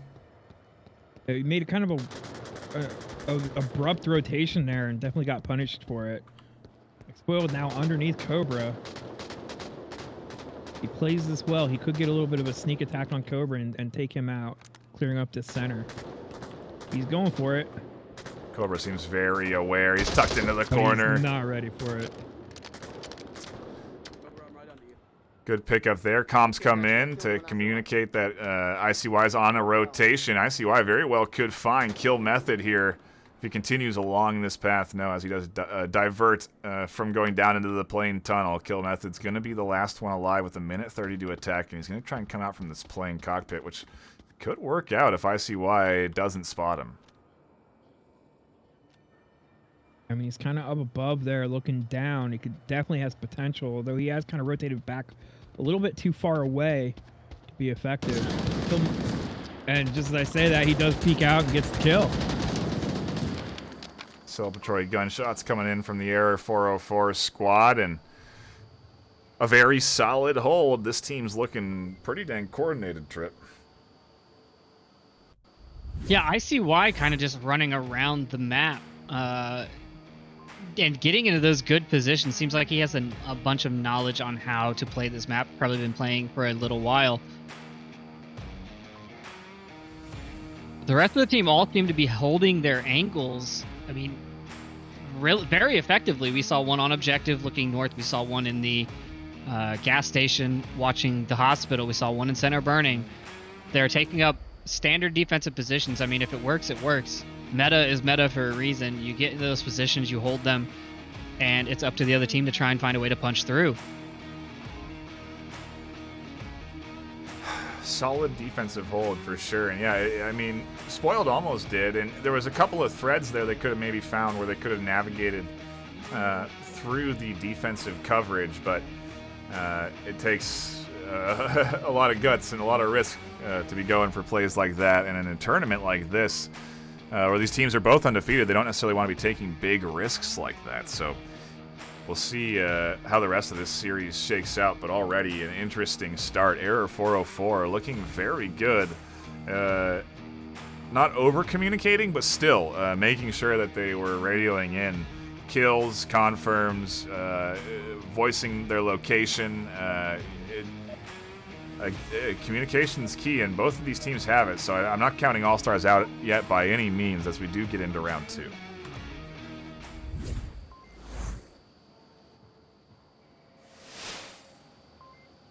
This is one of the new objectives, so I'm not sure we have enough information stat-wise to say, well, this is a Volk favored objective, this is a Marsoc favored objective. Sure.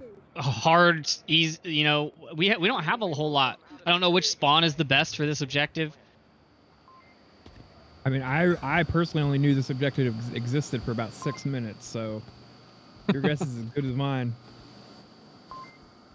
Yeah, I think I would opt for North objective. I think that'd be my play. I think that's the better objective. Out the gate, All-Stars ID'd. Commander Madden taking some shots. ICY up on the roof. Andy on the corner. Badger in the lower end does take the shots up into the corner. Andy scoops up one, and All-Stars are already down. 2 getting fully suppressed here. Going to try and throw some utility out. Actually, a defensive smoke coming in. Oh, on top of an offensive one. Both players trying to deny vision. Flash comes out. I think that catches Salazar, maybe Jacob as well, as they're both now blinded. Really good utility users coming in from Error 404. They are looking super coordinated on this push. Suppressive fire, and Badger and Andy working under it very well as they advance towards these two. The full 4-man press onto Jacob and Salazar. And these are the moments you love in this game when you're just feeling like you're in full-bore combat. C-Bot is here using his teammates as bait watching this cross, and that's a very good angle, and they can't focus on both of those at the same time. Yeah, this is definitely one of those situations where M203 would come in really clutch, but Badger should be able to get this res fairly easily. Definitely don't see anybody to deny that. And the final defender, Spoiled, has to rotate hard right now. Very lucky that 2 are down and that his teammates going for the res, because objective's completely uncovered. Cobra's on it now. Pad could be coming out. Is Spoiled gonna check this in time? He spots him and gets the kill. Well, if he'd have just picked a different barrier to hide behind, that would have been a cap. A huge save from Spoiled. Now he's here to defend properly as the last man standing. Surprised this res hasn't happened yet. It has. All 3 have come out. Oh no, Commander Madden still hasn't been picked up. Maybe they don't have a syringe. I saw Badger over there and I figured that Madden would be scooped up already, but yeah, still hasn't come in, and it's leaving ICY kind of alone on this push. Yeah, it's not favorable, to say the least. Spoiled here behind this wall has pretty good cover. If he waits for his turn, waits for his moment here to peek out, should be fairly easy to take He's going to down miss Icy. ICY. Although he's on objective, he stab out. ICY, why am I saying that? Icy, obviously, wow, as he that gets was the so cap. fast. That was, wow, that was such a fast cap. I'm getting so caught up in pronouncing spoiled as X-spoiled that I'm pronouncing icy as ICY. But yeah, I mean, that was an incredibly quick cap and trip. Those are not easy. I mean, to do under pressure nonetheless. This Error 404 team looking like a seriously solid squad.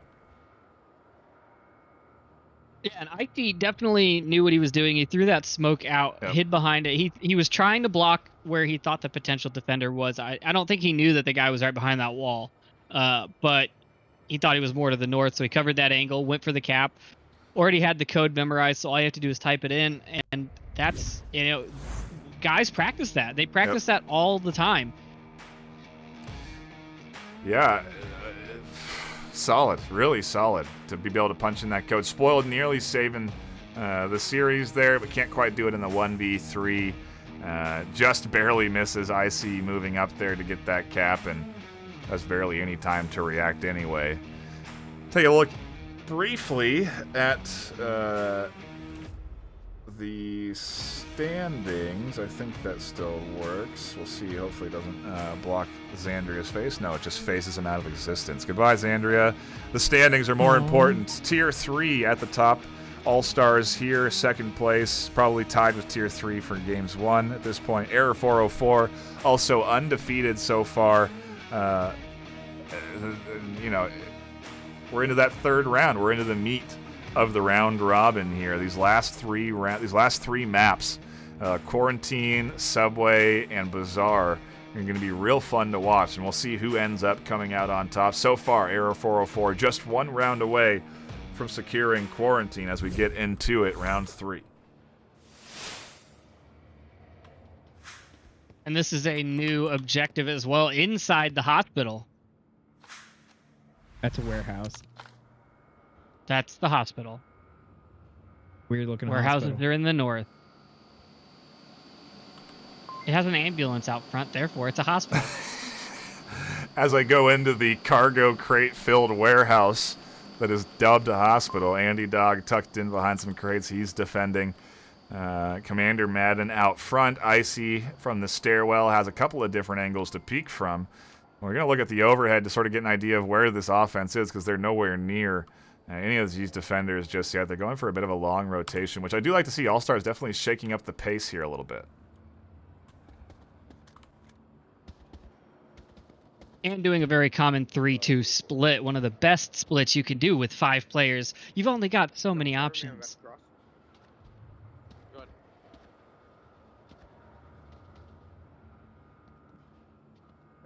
If you are just tuning in, a reminder, there are multiple games live.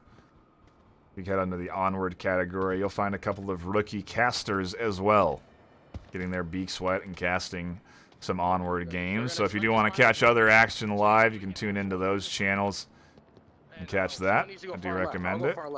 I would appreciate it as well. But obviously, we got action here unfolding. All-Stars, I think this shakeup may be what they need. This All-Stars team isn't going to roll over. They're still very focused. They're not giving up. They have 2 wins. They have a comeback on their hands that they need to orchestrate, and we'll see if they can do it. 3 minutes left now. The time is ticking. It is. They're definitely going to need to hustle a little bit.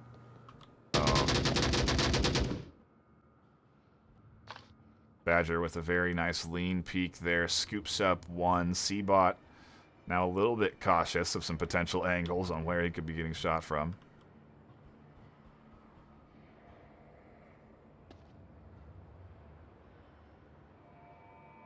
Well, I'm trapped behind a pillar.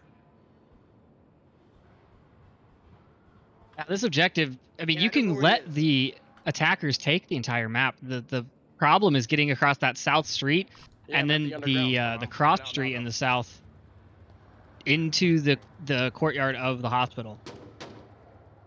Cobra with his standard 2-story defensive position. He was super effective there in the first round.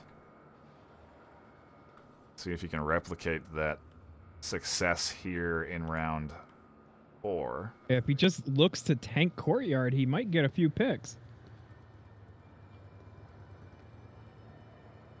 Yeah, he's a little bit more tucked in, though, and now everyone has managed to get behind walls, respectively. Cobra. Well, not everyone. Not everyone.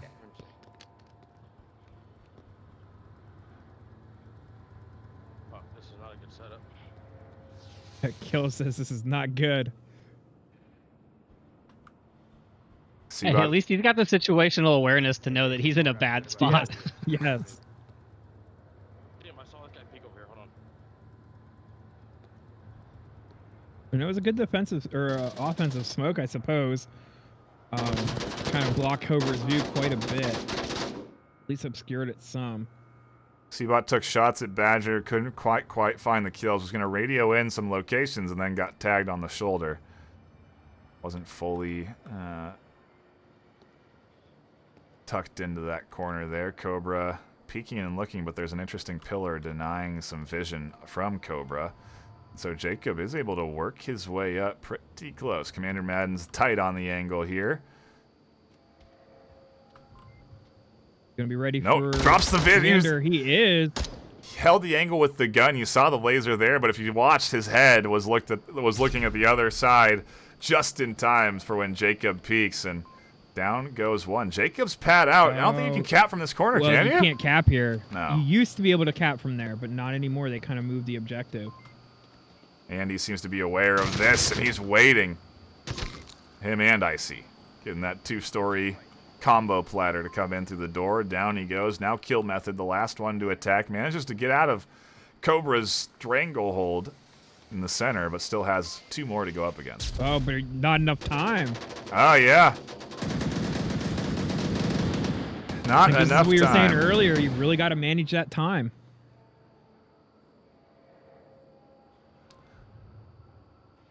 Yeah, the struggle of time management, definitely an element on quarantine, something that you hate to see, but does happen. All-Stars burn the clock, and Error 404 come out on top with the final round on defense. A very solid performance from this Error 404 team. We're probably going to have to follow them along to round number 4 to see what they do. I was thinking All-Stars was the team to watch here today, but after that, I'm not so sure because Error 404 just looked a little bit stronger there today. Yeah, they definitely had the coordination.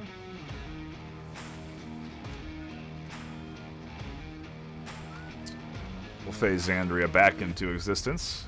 But Yay!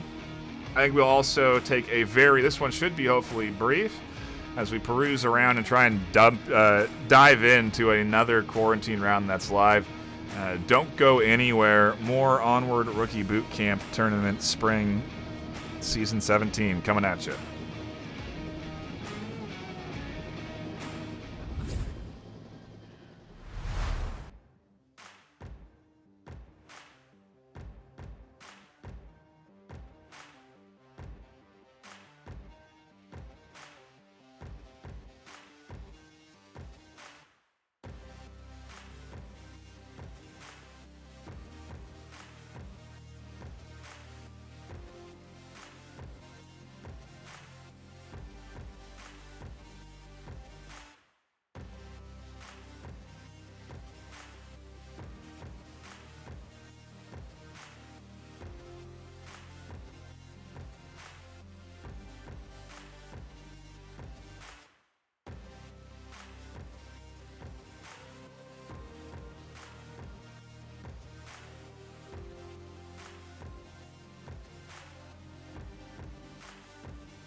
welcome back. Thank you all for patiently waiting. We are now dropping into Code North versus Raw Meat. We're in round 4, I presume, as the scoreline is 1 to Code North and 2 to Raw Meat. Both these teams suffering a few losses so far, but now into a pretty good back and forth. We'll see what Code North can do as they go on the defense here. You coming in as well? Oh, I didn't know you were playing it as well. Come on, aim up here. What you doing, bro? We don't need 2 people up here. Well, I'm up here anyways. Waiting to see if they're going to run a 2-man team here on center wireframe. Better if you only Does look keep like they saying are. They take you down, they think they've taken out burning.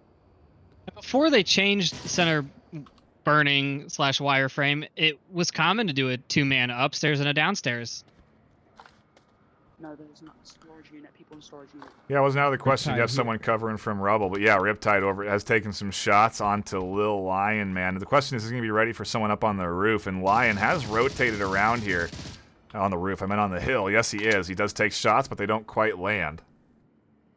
Now he's going to find him. Tomato goes down to Riptide, finding him exposed on a rotation.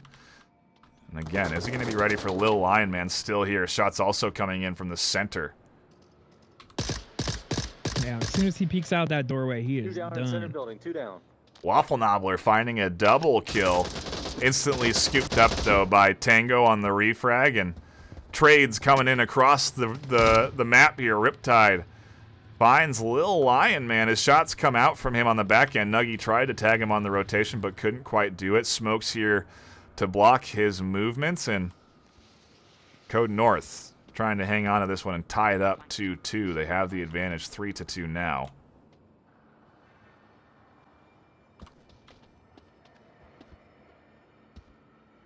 Ches and Tango doing a bit of ring around the rosy.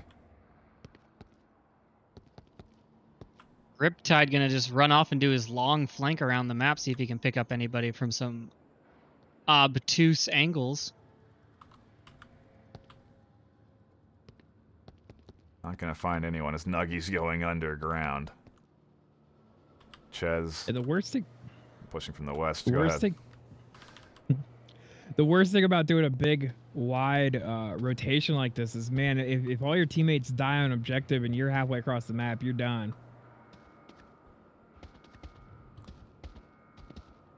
Yeah, it puts you at a very, you're too far away from objective to crash in. If anything, you have to punch in that defuse code, which is an option, but you still lose the round, just not by 2. I don't know. Ches here may be able to find himself an angle of rotation through this defense undetected. Yeah, I'm wondering if Gritter is actually looking down. It looked like he's scanning the hospital roof. Depending on how tunnel visioned he is, he's Right. not going to see Ches make this cross out of the corner of his eye. Oh, he's not going to see anything because he's dead. Nuggy finds 2 as he swings to the roof to get Tango as well. Raw Meat swinging the tides in a flash, and now we talk about that rotation and being out of position, being risky. Look at where Riptide is. He's super far away from objective. Oh. And Gritter, I think, just slid off the roof. Now he's down. No, he got tagged Ches by pulling tablet Nuggy. out. Oh, he got tagged. Yeah. Tablet's out there by Ches. He's trying to get this cap. He's trying to secure this map for Raw Meat.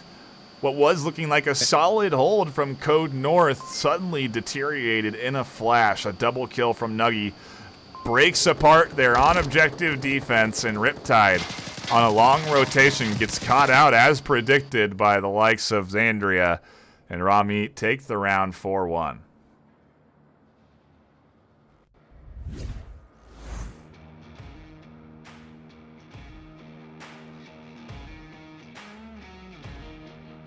And I think that might be one of our last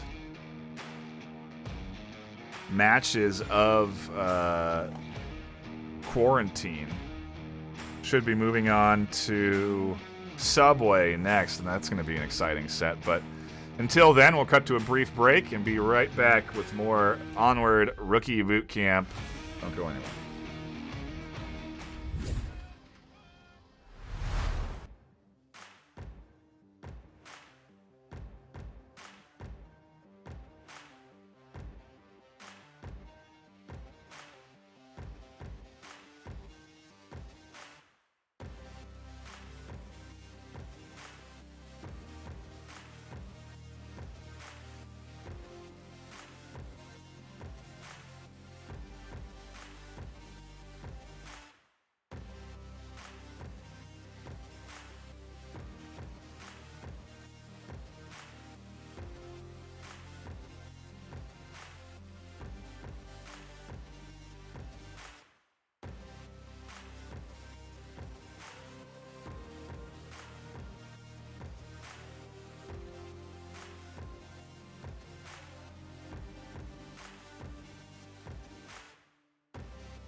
Welcome back, everybody. Thank you so much for hanging out and patiently waiting for the start of the next set of rounds. We are now moving on to Subway for the next map. My name is Nightfire with 2 E's. I am joined by my co-casters, Xandria and the third nipple, Trip.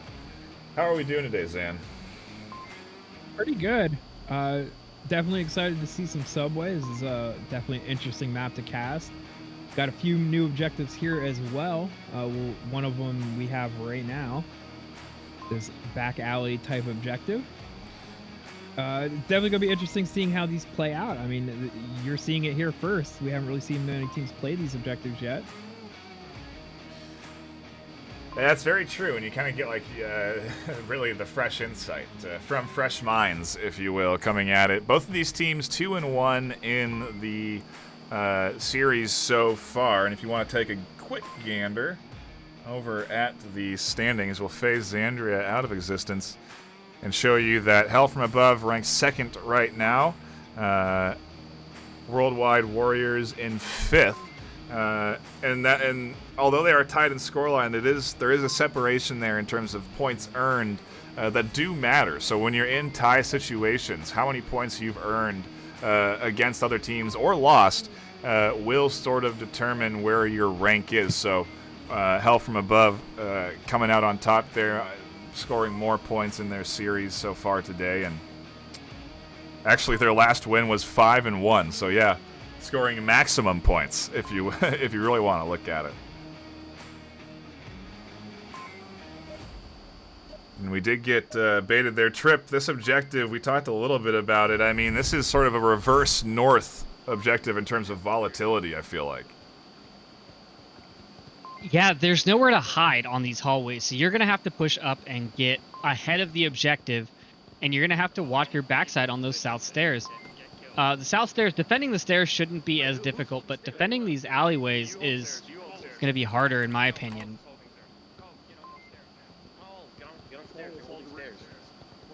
Communication coming out from these teams. Get on the stairs, man.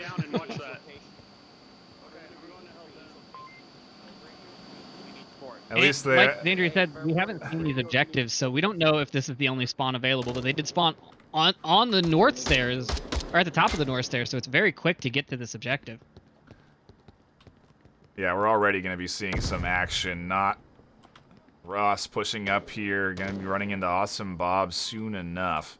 In the meanwhile, shots coming in from Inferno Wolf down towards Dallas. Dallas looking for the angle, can't quite find Purchase. The pillar blocking the shots. A C4 on the back end.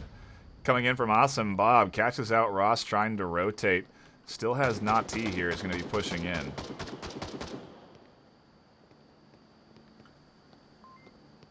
He may be able to catch calls out if Bob doesn't peek this corner. More C4 going on down here in this lane. Nay is actually coming in. Bob swings and finds Not. Down he goes. Worldwide getting scooped up by the tight defense here of Hell from Above. And although it seemed a little disorganized, they really were just tucking in and playing it patiently, letting this Worldwide team push out. Dallas still not peeking out down this lane. He's just staying behind this little corner, making sure that he's not going to get shot.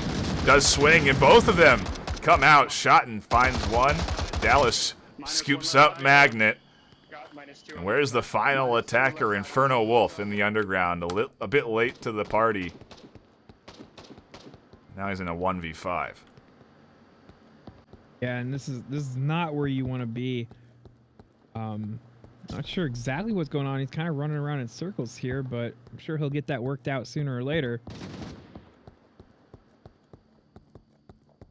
It seemed like maybe he was definitely getting... got. I think he was maybe hearing audio from up above him, and he was getting confused. Calls, finally gets some action in the later half of this round and gets that final kill. The position that he was pointed to earlier does come to fruition, and Hell from Above hold really nicely on this objective. That was a great defensive setup trip. Yeah, they held those alleyways. We saw the C4. I mean, it was perfect. There was all the communication that you needed. There was good angles.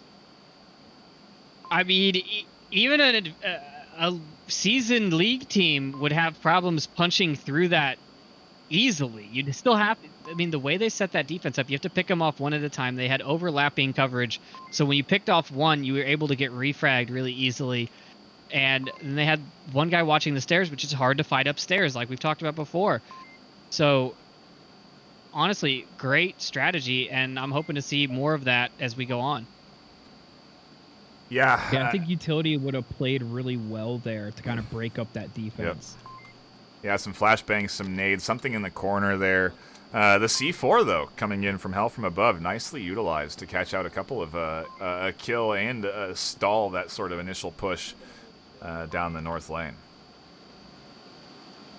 So, we do have a different spawn now. We have Hell from Above spawning down in the subway platform, which is going to let them kind of spread a little bit more, and it gives them more options right off the bat. They can go up to the horseshoe, they can go up more stairs, they can go right into a gunfight on the south stairs. Schottenframe and Sir Wilson getting into a gunfight. Yeah, I think they both took hits, but neither of them downed. Wilson didn't like that too much. Drops off and takes command now of a stairwell position. Can utilize a small little planter there to get a really nice angle up over the top of this pillar and just be exposing his head down this whole stairwell. I like that spot. Should come to fruition here, but yeah, the rotation's coming in. And when you transfer from like kind of the light to the dark there, that's gonna be really hard to see.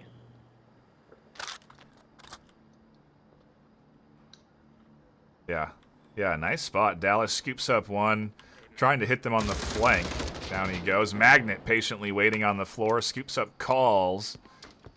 Tossing some utility as well. Flashbang out so he can swing. Another nade going long. This one's nicely placed on the corner. No one's there as Dallas and Awesome are actually pushing up the opposite side towards Sir Wilson.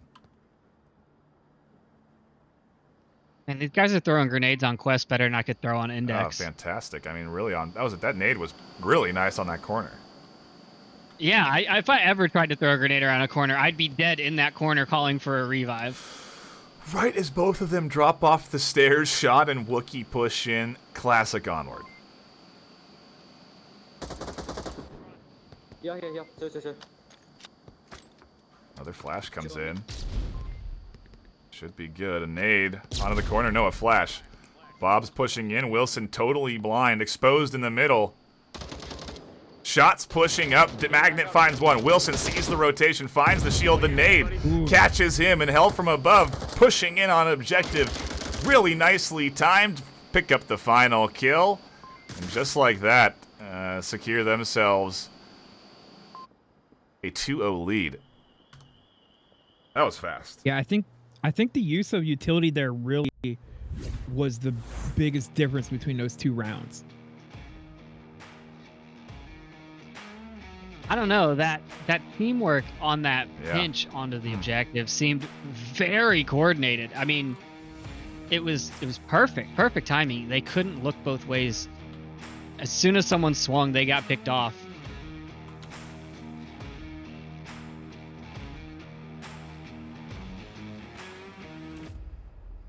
And now we're going to be moving to the downstairs objective, a personal favorite of mine, but I don't know. I don't think people like this one. The basement It's tunnel. a tough one to attack.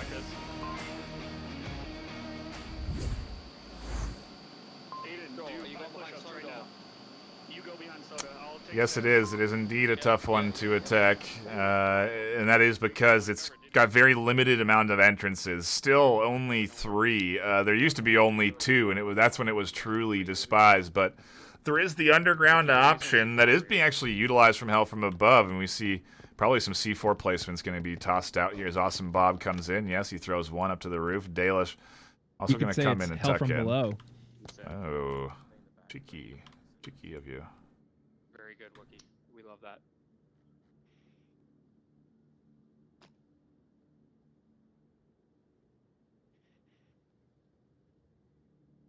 I do like Doesn't the look like more aggressive placement of Hell from Above's defense here on the tunnel. Yeah.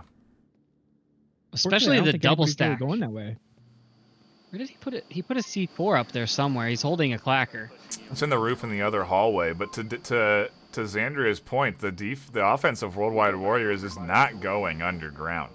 They have decided to mostly rotate in from this north entry point. You have one coming in from the south who's already made his way to the stairs.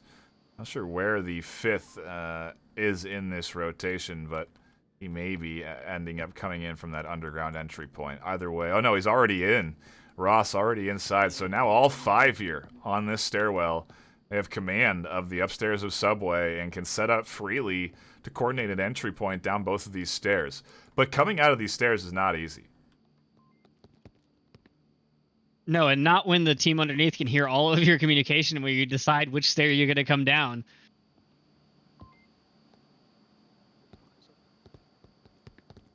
Smoke, splashes, frags all play a part in coming down these stairs. If you packed a good set of utility, you want a nice spread, right? A charcuterie of utility, if you will. We do like a pincer attack. Yeah, Right side, right side. and they hear some comms come in. It's actually Dalish that's giving away Wookiee's position. They hear Dalish, but Wookiee's here also in this corner. Nade comes in. It's a bit far. So I think it was a flash. Wookiee completely blind, putting out some suppressive fire. But no rotation off the flash. Now it's dissipated, and Wookiee can rehold the angle. He's got to call out. Wilson swings. The nade catches his teammate. The quick res comes in from Ross. He'll scoop him up. And it's an overall net positive. Is the rotation going to come in? Here's the other side, charging down. Shot in frame. Finds one, not sure. Scoops up the refrag. Calls still on objective, but he gets pitched in from behind. Awesome Bob isn't rotating, and there's 4 on objective uncontested. Yeah, I think we're going to see a cap here unless we get a quick rotation in. Oh. It is coming. He gets one. There's so many on objective. Will he be able to clear them all? I doubt it. Wow, and Ross catches bullets in the chest, but somehow punches in the code. An answer back, if you want to call it one. And suddenly we're tied. Worldwide Warriors. I mean, what a great comeback here. And a commanding offensive push. Yeah, I mean, there was, what, 4 on objective? That... Definitely a very powerful cap. They set up nicely for it, too. You know, they had the right utility go out despite that team frag. It was... the timing of the nade forced a bit of movement, and then the swing catches out that movement nicely. Really well coordinated, if anything. And that opens up that south entry. And then to Hell from Above's downfall, they didn't rotate fast enough. Yeah, when I saw 3 of them in the tunnel and nobody was really coming that way, I almost even said, man, if they clear out the platform where the objective is, they're screwed. And that's exactly what happened. Yeah, if they had both rotated sooner, it could have been really, that double swing could have been super effective of shutting down, essentially 4 Worldwide Warriors that had their backs to that hallway. There was all kinds of opportunities there to get a bunch of kills, and rotation just didn't come in quite fast enough. And that's something that you develop over the course of time with experience. You sort of get used to.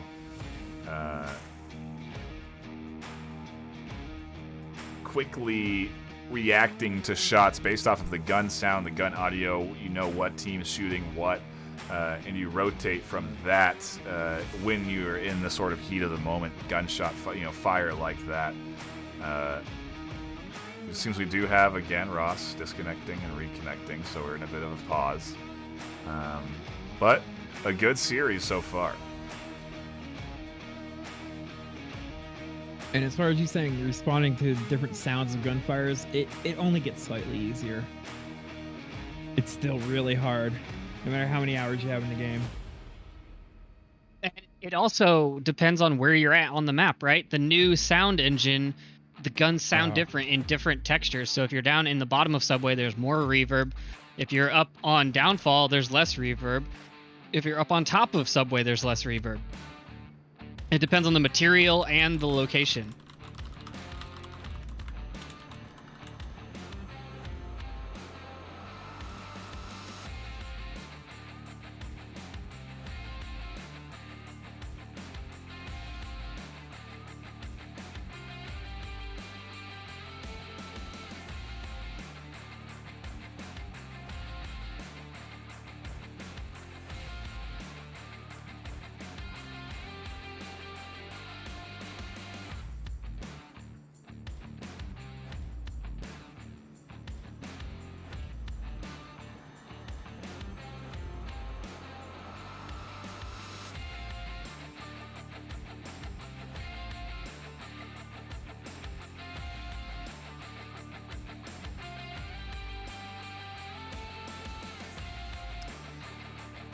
Big shout out to everyone that's been tuning in today and hanging out. We have other esports live right now. If you do want to take a gander, Echo Arena live over on Echo Arena _VRML. They're in their season 3 of gameplay. Oh, and this is interesting. It looks like we're getting a sub. We also have venues appearances for Echo Arena if you're interested in checking out what venues is all about. Once the season starts for Onward, we'll most likely be having Onward matches in there as well. But it's a great place to watch, events together with people. It's quite a good. I do recommend it. And obviously we have 6 channels live with the Rookie Boot Camp right now. Aside from just ours, there's other channels that have games live right now. And we had Ross with some internet issues. He's been reconnecting consistently into these games, and they have since brought in a sub, Arc Elite, as we get back into the game, all tied up 2-2 here in round 3. 4? I'm told that Ross's headset died, so he is getting a sub for the rest of the tournament, or until he can get a charge in there. Well, hey, if they can buy time here, this round's going to be it could go the distance, if you will. So as long as they don't let a cap come in on them here, Worldwide Warriors may be able to buy some time for that headset to charge. And yeah, hey, we try and recommend it, but it's again a learning experience. It's part of being a rookie. You learn as you play in these tournaments that you got to charge at every moment you possibly can, because they can last for several hours. Yeah, though, to be fair, is we're kind of seeing the flip side of last round, where we have 3 Marsoc going down the downstairs and only 1 defender, and as I say that, another rotates over. So it's a little under defended. And, what I always say is that a team attacks how they defend. And a team defends how they attack. And so Worldwide Warriors, not necessarily as heavily loaded here up on this side because they don't favor that attack. They're more interested in defending these 2 stairwells effectively, which they have. But I still like this loadout, because what Inferno can do is he can kind of swing out here and catch a couple off guard as they're caught up trying to fight Magnet. And so they have still some options to defend the south. It's not necessarily a one-man team here.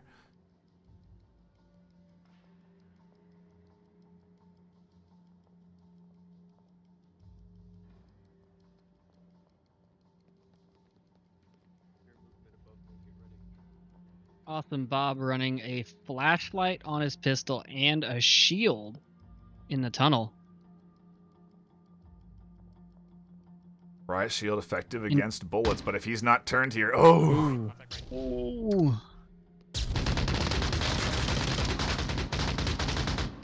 And this is where Inferno's time to shine is.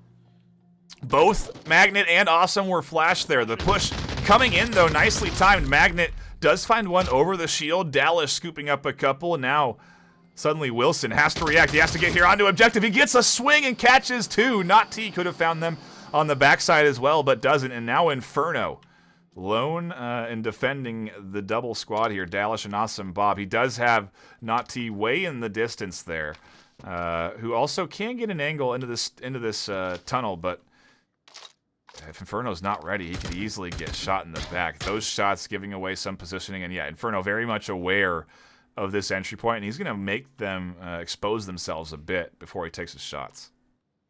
Yeah, this is a great location for Inferno to defend from, because it does sort of open them up from the long shot from down the tunnel by the time they get into the firefight. And with that shield, he's going to have to turn 90 degrees to fight Inferno, which is going to open him up to his right side. He got spotted out, and now Inferno's going to push. He goes for the shield. No, swings on the unshielded, the smart move. Awesome can't get the kills with the pistol. Scoops up the LMG, drops the shield double-handed, and Nati still hasn't rotated here. A crazy back and forth, and the sigh of relief from Awesome Bob. He's not out of the woods yet, though, with 1:30 left, as he does reload his pistol, has the LMG ready to go, and is going to try and challenge the lone defender. Yeah, I mean, I think Awesome definitely has an advantage. I mean, he's got the shield, he's got a pistol, he's got a rifle. I don't know if he has He's any. holding a frag. prepped flashbang. Yeah, he has a prep flash. He's ready we're not for going it. to see a cap, but I think Hell from Above has this round, unless this goes completely sideways. We'll see. Naughty's tucked into that far corner. I think Awesome spotted him. Posts up the shield, tosses the flash. Not going to get the distance he's looking for. If anything, flashes himself. Oh, look at that peak between the shield and the pillar. It's risky because his toes could pop out from Yeah. behind the shield. He's going to hear that 30-second beep right now. If he's an incredibly fast capper, he could just set that shield next to the objective and put a cap in. Oh, you don't have time to play like this. Has pushed up. Awesome. Charging in on objective. Tries to get fancy with the shield work, but old Reliable gets a little wonky, and Naughty finds an exposed hip. Worldwide Warriors hold on with the final defender and push this thing up 3-2. I gotta say, that was some top-tier shield action we were seeing there. Calling out contacts, your shooter following up and doing the work, leaving you to protect yourself. I mean, that's what we see from these top teams, and we're seeing it in these rookie teams now. Yeah, that was really good shield work. I mean, Zan, that shield is not easy to manipulate effectively, and he was doing it effectively for the most part until the end there. You know, it was working out very well for him. Yeah, I mean, and picking up that LMG, I mean, an LMG is not really the greatest thing to use like that, but it's what he had available. And it just adds so much more firepower because you can get a lot of really good one-shot downs with it.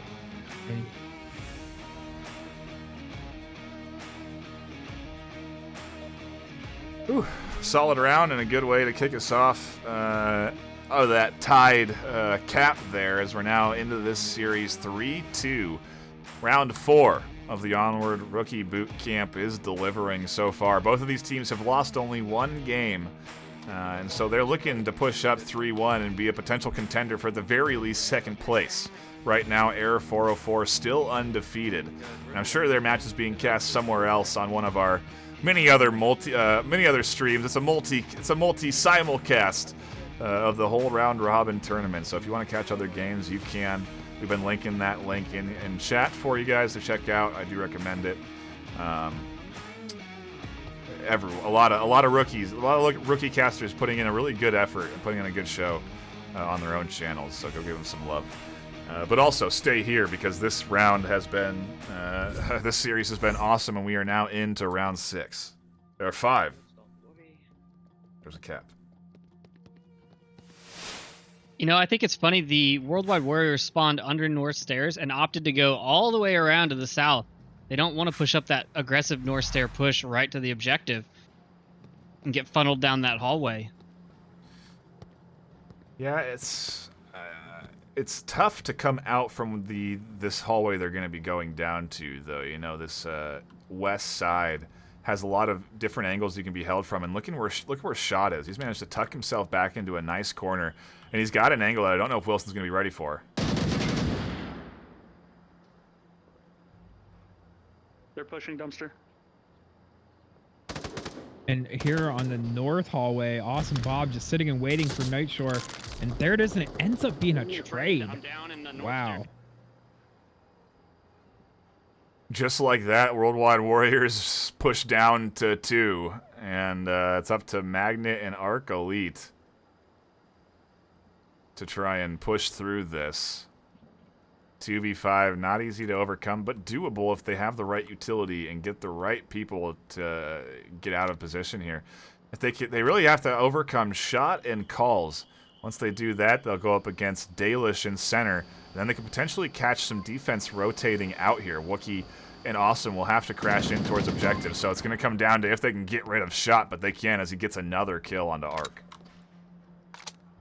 As soon as Magnet chases down Shot, he's going to get shot in the back from Calls. Oh, that's a good nade. Oh, and he peeks out at the wrong moment.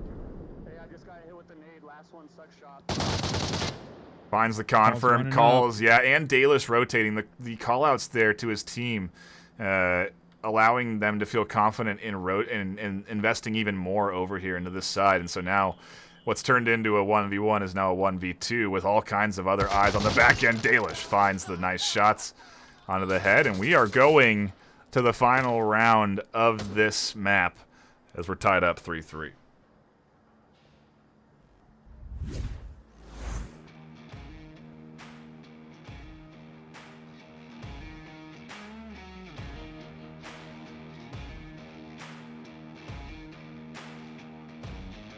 Take a look at the overall bracket. You can kind of follow the progress of these teams. On downfall, Worldwide Warriors coming out on top 4-1 against Raw Meat. Hell from Above taking their map as well. No, actually, that was their first loss against Error 404, who is currently winning.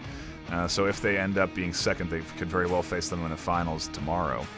On Suburbia, we had Worldwide Warriors getting their first loss against All-Stars, who have been looking very good today, and Hell from Above snagging their first W. Then on Quarantine, Hell from Above, again, beating Tier 3, who have been looking good today in this tournament. Worldwide Warriors getting their W against Mankos GM. Now we're on to Subway, where we'll see who comes out on top here to then face off again in Bazaar against an opponent that is going to arguably determine if they will be second place. The winner of this match is going to be most likely to be competing for second place. I think there'll be one or two others that'll be also 3-1, but as long as Error 404 remain undefeated, first place is locked in for them. Hey, we'll see. We'll see what this Bazaar, what this round and Bazaar deliver in terms of who comes out on top. But, geez, what a great back and forth we have here today. I think we have a brief tech pause again as we had a drop from Worldwide Warriors. Hopefully not another dead headset. We did encourage teams to be charging their headsets in these tournaments in the downtime, as there was plenty of it. But we'll see how that shakes out. If maybe they can get a sub or fill that slot back in. Either way, a fun... I don't know. Did you expect this level of gameplay today, Xandria? I mean, I can't say that I necessarily expected it, although I'm not surprised I'm seeing it. You know, in rookie boot camps past, I've definitely seen them out grinding really hard, learning the strategies. You know, but they've had a coach. Learning all the little spots. Yeah. These teams are on their own. You know, so it's even more, I think, to their credit that how impressive it is that these teams have developed. You know, I agree with you. In the past rookie boot camps, those teams have been very well formed, but that's because they've had that encouragement of a coach and the structure of when to scrim and that sort of thing, at least to some degree. Here, you have it's very much just teams. You know, there is no coach, there is no veteran player. It's all pure rookies in this tournament, and to see these guys figuring it out on their own like this, it's great. I mean, hey, they have 10 seasons of footage to watch to figure out strategy and whatnot if they really wanted to get into it, but it seems to me like this is just them figuring out their own strats from playing and scrimmaging over the course of the time they've had between the release of the game on Quest and now. And these teams have been scrimming against each other a lot. And some of them have also gone out and gotten a coach. We weren't assigning coaches to teams, but there is a plethora of veteran players in the Discord.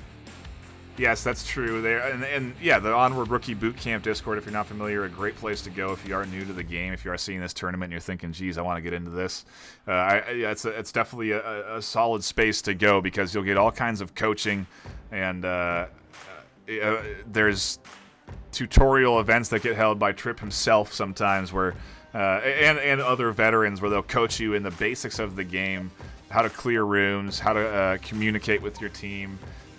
Certain map tutorials get thrown out from time to time, and ultimately it's a space to learn the game and develop enough where eventually you can compete in a tournament like this. These get held semi-regularly, semi-often, and you can play in the Onward Rookie Bootcamp tournaments. Find a team that you like and then take that team into the VR Master League where you'll enter into the bronze division and go up against other new teams or other teams that are equally experienced, and if you can win and climb that ladder and develop as a squad, you you can eventually compete for some pretty good prizes in the VR Master League. And so there's a long ladder to climb for some of these teams, but it's... Okay. We'll see. Already nerves What? getting to this Worldwide That was a Warriors squad. self-down. Oh, was it? It was. Yeah, his IK was going a little weird. I don't think you're supposed to get up on top of that dumpster.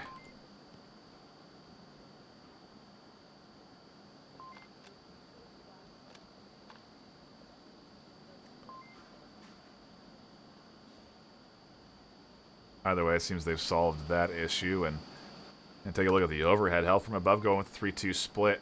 3 in the north. Having one watch their back just in case they try and send a flank out. And the other 2 pushing in from the south. We'll see. Speaking of flank, I'm kind of surprised we haven't seen any wild flanks. No, it's been pretty reserved, honestly. I mean, these teams have just been playing, you know, not over-aggressive defensive strats. They've been playing pretty tight defense because they want to win these rounds. You know, it's sure, the aggression can work with you sometimes, but like we saw, it can also bite you in the butt. It can lead to caps against you, and so against better teams, you know, it seems like worldwide, you know, these squads are really playing tucked in. Dalish finds Arc Elite. Nati swings, scoops up one. Got himself an SKS there, finding that kill. But the push, heavy and hard, coming in from the north. Full command of this hallway as Nati finds another. That's 2.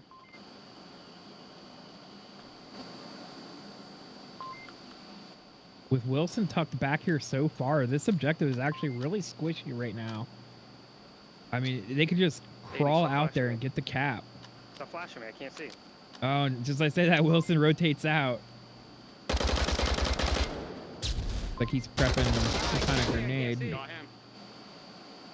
Awesome Bob with a nice shield play there. Gets the rotation. Worldwide Warriors down to 3. Things are getting spicy as we're all tied up. The north push paying off the shield play as Dalish finds the kill. Magnet tries to swing, sees the shield, encounters it, and drops back. Now they're into the 3v2, but Shot still holding the back end as they push in a nade. A well-tossed 1-2. Come in 1-2. A flash, actually, and there's the frag as it deploys late, but that flash should definitely have blinded. Awesome! Gets the kill around the shield. Now Inferno Wolf, the last alive. And he is playing this one so patiently.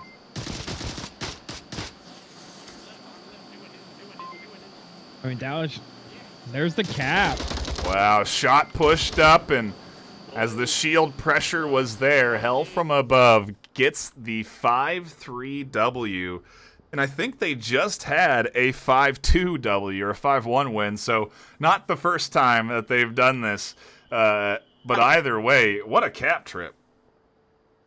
Yeah, I mean, they were calling it out. They were making sure, like, holding that shield at the last defender, trying to just bait him. But it was 3-3, so really the cap necessarily doesn't matter. And you don't want to just rush out and die in that scenario, right? If it was a 3-1 or you had the potential to come back, but either way, you were going to lose if you died or if you got capped on. Jeez, what a crazy round. Coming down to that final bit there, the shield play of this Hell from Above team really on point, and ultimately what gets them that W.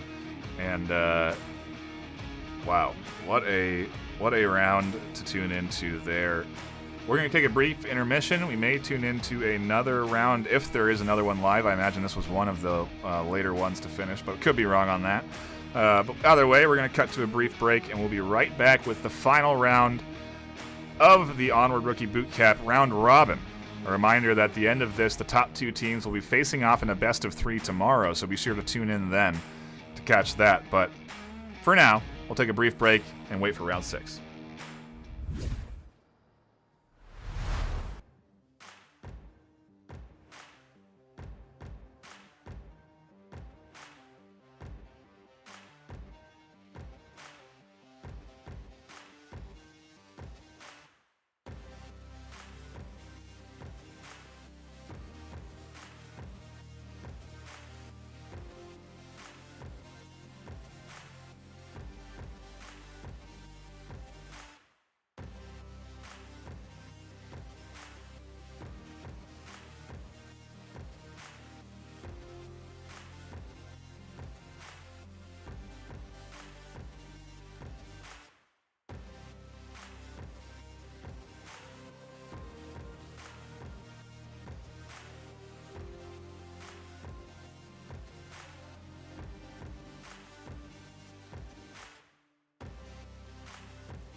Welcome back, everybody. We are here in the final round of the Onward Rookie Boot Camp Spring Tournament. This is the round robin stage. We are in the 5th round of the round robin. We're going to be tuning into Adams versus Hell from Above, and before we get into that, my name is Nightfire, still with my co-casters Xandria and Triple Nipple, and it's been a good day today, hasn't it, Zan? Absolutely. These teams have really surprised us a little bit with some of the coordination and plays that we've seen. So I'm definitely very excited to see how things go here on Bazaar. Yeah, and I mean, Trip, I think when we're looking at the rankings, I can pull them up here as we phase Xandria out of existence. I think, this Hell from Above Adams match is going to be one of the potential deciders for that second place spot, because currently Air 404 undefeated. They're going up against Tier 3. And so if Tier 3 beats Error 404, there's certainly a lot of questions as to who's going to be first or second. But for now, I think it's safe to assume Error 404 are going to continue their undefeated streak because they were looking good. And if they do that, then this matchup is going to determine who's going to be in second place. So we'll see who, and obviously that's important because at the end of today, the top 2 teams will be facing off against each other in the finals of this tournament tomorrow. That'll be same time that this started at 9 a.m. Pacific Standard Time, 12 Eastern. I believe if I have my conversions correct, which I think I do. Yep, that's right. The last map of the day is Bazaar. Trip, what do you think we're going to be seeing here? I mean, these teams are solid. I'm sure they've practiced up on Bazaar, right? Yeah, I would hope so. Bazaar's one of the very standard map that you want to play. Although, if next season we decide to just play all custom maps, then all this practice is not going to be worth anything. Yeah, right. So there's that to think about. But I mean, Bazaar is one of the most complex maps in my opinion. There's so many angles, so many paths to the objective, and you've got all different kinds of play styles. You've got people that do late flanks, early flanks, rotations with multiple people on the flank. You could leave the objective. If you're on, this is tank objective we're starting off with, you could decide that you're going to send 5 people running down the map and just cover it and converge on the enemy. I mean, there's all kinds of ways to play it. You don't have to sit on the objective if you can defend farther forward. Still waiting on the 5th of Adams to get in lobby, and then we should be underway in this Hell from Above versus Adams matchup. But if you want to watch some action, we've been encouraging you to tune into the multi-stream link that we've been posting in chat, where you can watch a bunch of other rookie casters doing casting matches in the rookie tournament. Go figure. I think we have something like 6 streams live, so all 6 games have been being broadcast by a ton of other dedicated community members who would love to have your support. So if you do want to go check those out, give them a little shout out in their chats, let them know you appreciate them, and obviously come back here because this matchup's going to be pretty dang good, I anticipate, and also an important one that could end up deciding who takes second place. Yeah, I'm looking at the bracket, and I'm not actually sure how this would shake out. So Air 404 and Tier 3 are fighting, and if they win, if Tier 3 wins, that's 4-1-4-1 for both teams. So I think that the tiebreaker would go to Tier 3 because they've won against Air 404. So they would jump all the way from 4th place to 1st place. Wow. And then I suppose... Well, yeah, so I guess if that matchup also matters significantly, because if whoever wins that's going to be... if Tier 3 wins, it kind of throws this matchup out of the window. But if they lose, this matchup still very much matters. And so, like we said, watch those multi-streams, because I'm sure that's one of the games we can cast. Make sure you're catching all of the action across the board. It wouldn't throw this one out the window. If Tier 3 wins, that puts them 4-1, and Air 404 goes down to 4-1. And the winner of this match would end up being 4-1 as well. So then it would go to whoever has played Air 404 and won, which is nobody. And then it would go to points differential. So I don't know. I mean, hard. I'm looking at it. I built the bracket, and I don't understand how it works.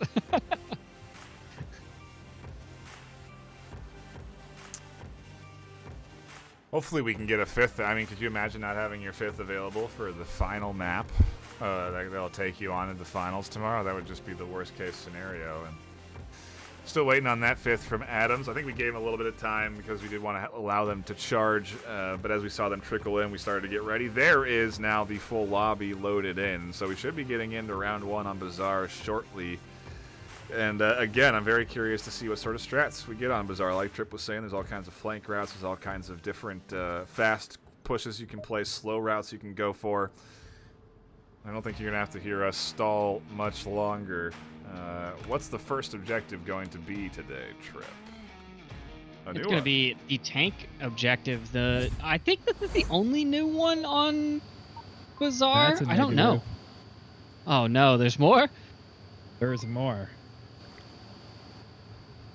Well, we'll see if we see the other new one. But this is a new objective since last season.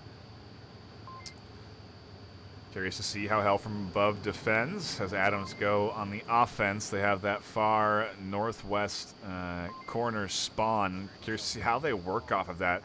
I'm sure this squad's going to have a coverage of this main street, so pushing out to the south, not necessarily an option. And Wookiee getting aggressive. He'll be probably the first to encounter this offense that's pushing in. If they move South Street, I'll move to support calls.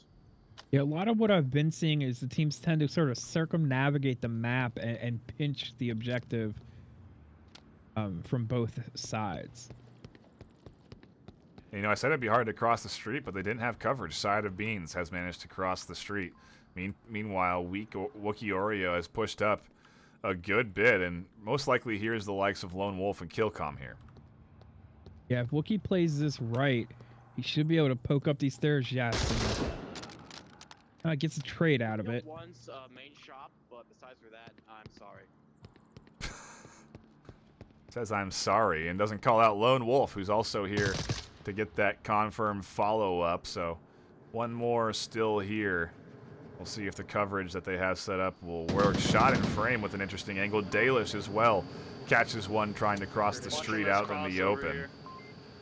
The question is, though, are they going to be ready for that potential long rotation that's coming in from a Side of Beans, who has already managed to cross that street? Kind of cutting up middle instead of doing a full rotation around. Gonna have to watch out for this guy in the dark room. And those long angles way in the back. These two streets covered. This probably isn't the most ideal approach.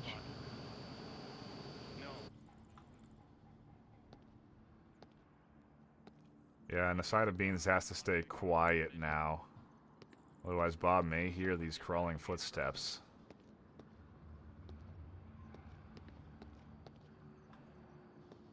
Hey, they're coming in through the Which he does. Yep.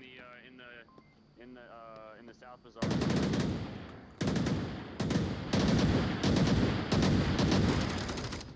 Side of Beans gets calls. Dalish finds one as well. I didn't get him. He's still up. Hang on. We lost calls. Told you that was gonna happen. Now we're into the 3v3.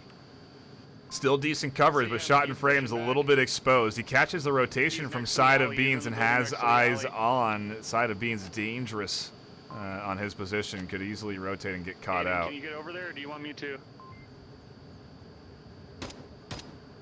The comms from Hell from Above have been constant. Yeah.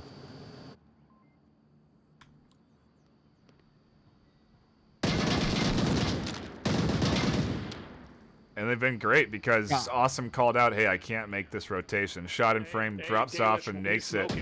Catches that kill out, so a nice job from him. Now Dalish encountering the final two, attacking the objective from this main east side. -1 on the corner by the tank. Awesome. Bob snags one. Texo, the final attacker, going to try and get some utility into play here to see if he can retreat and relocate. He's got a minute and a half to work with. I don't know if it's going to be enough, especially since they have a decent triangle focus here around the objective.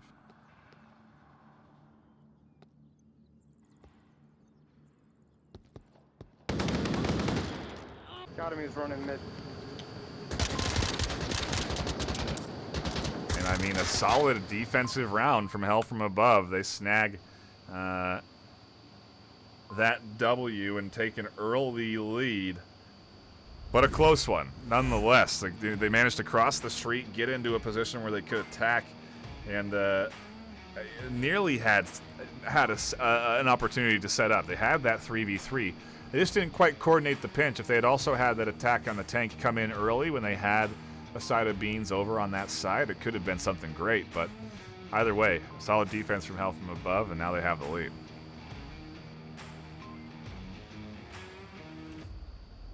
Is a side of beans a player from our Snapshot League? The name seems familiar. You might be right. Yeah, if you're not aware, the VR Master League has several active leagues. One for Onward, Echo Arena, Snapshot, Contractors, which is temporarily in a bit of a pause, and Pavlov. All have active leagues that you can go and play in and play on teams and play competitively and win prizing at the end of the season. And yeah, I think we see that from time to time. Maybe, you know, an Echo team.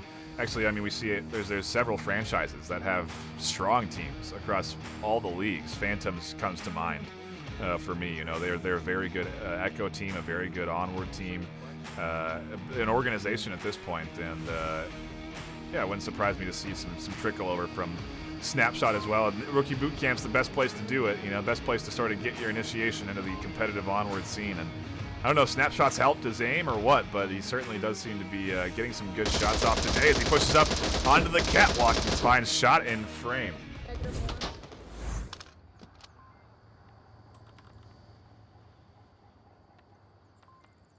Hell From Above pushing 3 heavy on the north.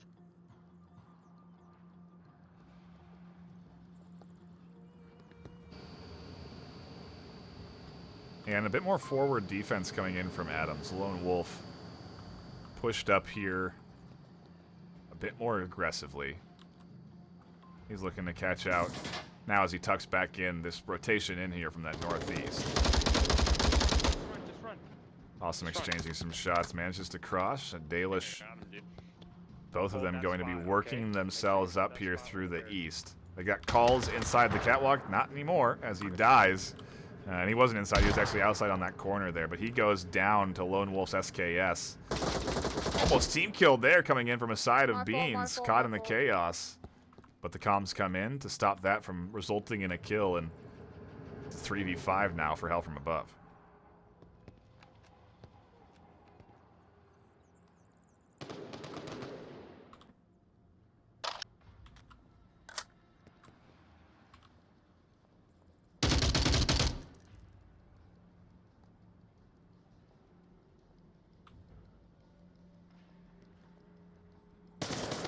Definitely a really tall order for Hell From Above coming in from the north. Because you have all those defenders in the south that are really going to shut that down. Dalish down now. Yep. Needs a res. Where is his teammate at? Not available. He's way over in the south on a bit of a longer rotation. One that might catch out PB.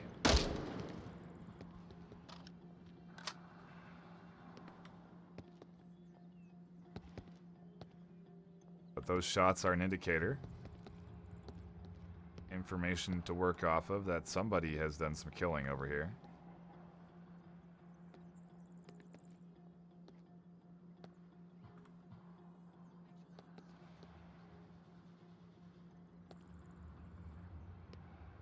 And you know, we talk about that decision and communicating information to your team versus staying quiet. It has its drawbacks as the games and the comms in Onward are open. And so I think Wookiee has heard Texo now in this corner, a bit more attuned to his location. The problem is Wookiee is still making footstep audio, so Texo should be somewhat aware that, could be aware that Wookiee's here if he's paying close enough attention and listening close enough.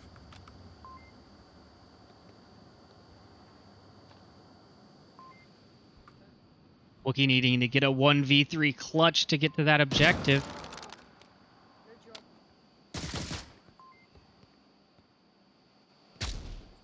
Texo baiting him with his voice and letting his teammate do the cleanup.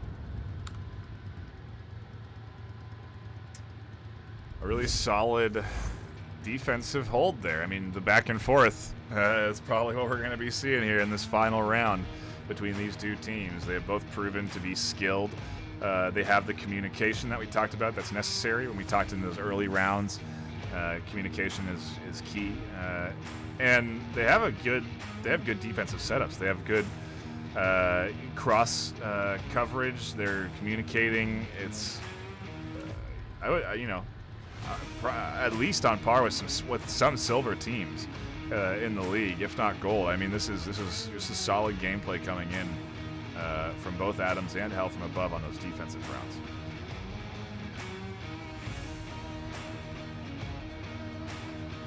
And it's surprising to see. You know, it makes me wonder what kind of skill, what the depth of the league is going to be like in Season 11 when that goes live, because there's going to be a lot of new faces, but at the same time, some skilled new faces.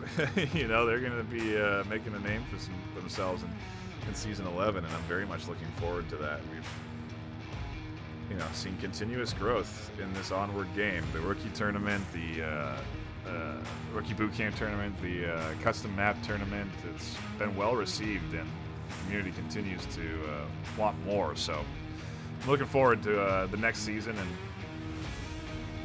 this is getting me hyped as we get into the next round, round 3 of the final map in the Onward Rookie Bootcamp Spring Tournament Round Robin Qualifiers.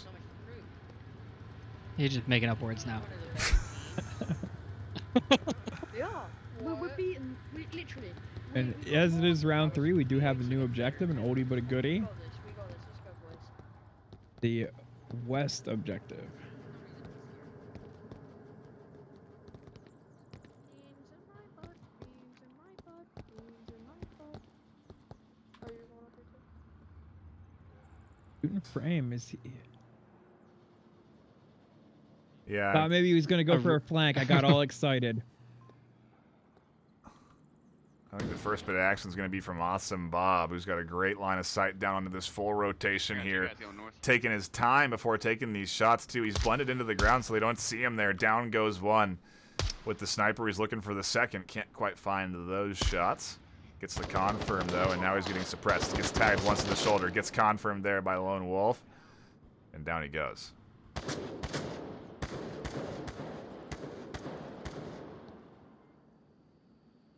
Yeah, definitely slowed that push down, softened up the offense a little bit, and gave his team an idea of where the offense was coming from.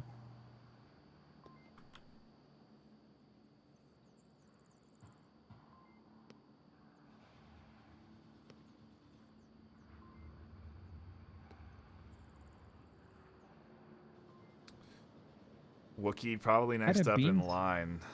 Yeah, he's looking right at a side of Beans. As they do push up, wonder what their attack plan is.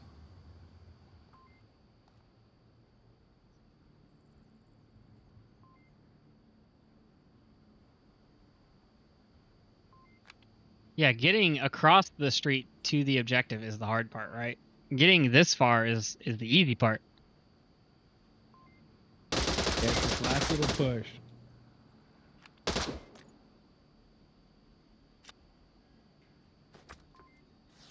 Tries to throw a smoke, gets caught up in the corner, ends up exposing an elbow there, and Wookiee catches that out.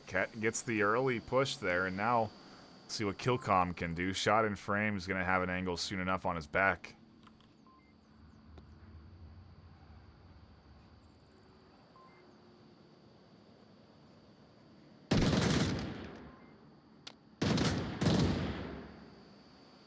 the focus shifts back to the north as Wookiee scoops up another, and Lone Wolf becomes the lone wolf of this attack in a 1v3.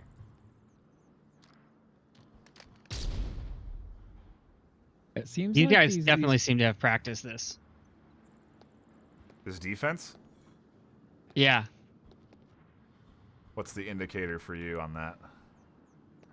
The way Wookiee is peeking, he's scanning, he's checking all of his angles, he's communicating, and he's not rotating out of this position. After killing 2 people, he knows that he needs to hold this position.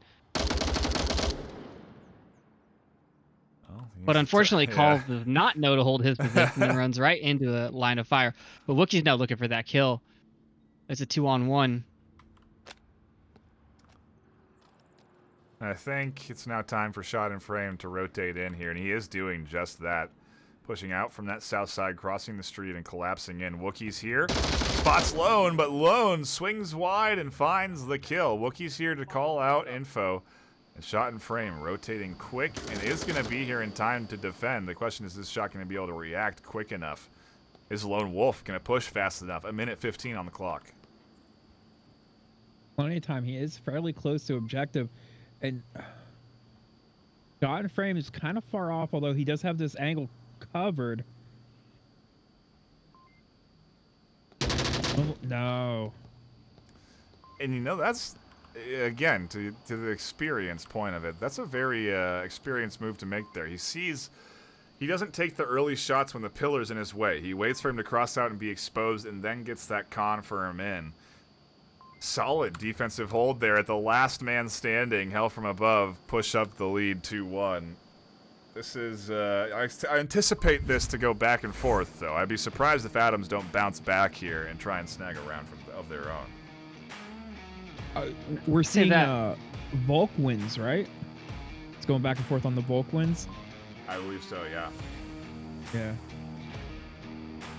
That last man standing rotation that he had there was very good. I mean, that's not where I would go if I thought someone was coming down the street, but he set up a good position to watch the cross, and he would be able to hear if someone went behind him. He'd be able to see if someone went in front of him.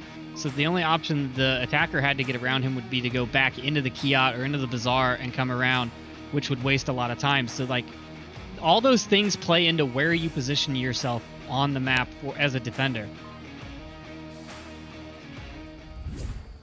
Diving back into the action. Round number 4 of this final map. We'll see what Adams can do on defense after a tough and close loss on their offensive attack. And a different spawn coming in here from Hell from Above. They're going to prioritize an attack on the south.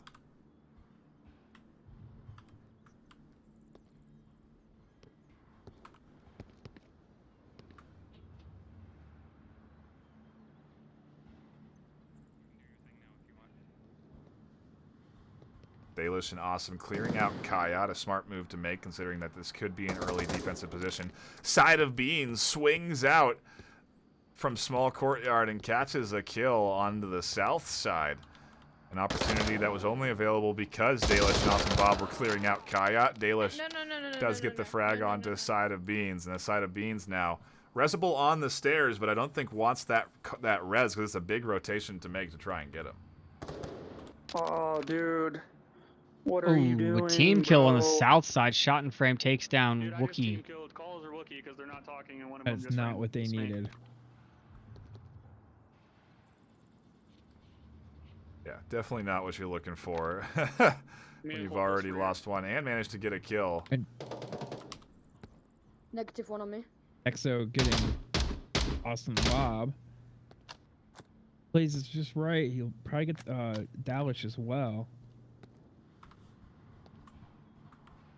I would also like to say Lone Wolf is a reservist from another rookie team that wasn't able to have a full roster today, and the fact that these teams are still able to play so well together shows how skilled they are. But Dalish getting a double pick on the north, just opening up that defense. Now it's Dalish and Shot and Frame, and they have an opportunity to pinch. Kill comms here, though, waiting for this rotation. Finds that kill. And it's information for Dalish to work with. The defense on this north side, very weak. He's going to be going up against the likes of PB next. I'm sure PB must have seen this rotation, but didn't take the shots as Dalish gets even farther into the north corner.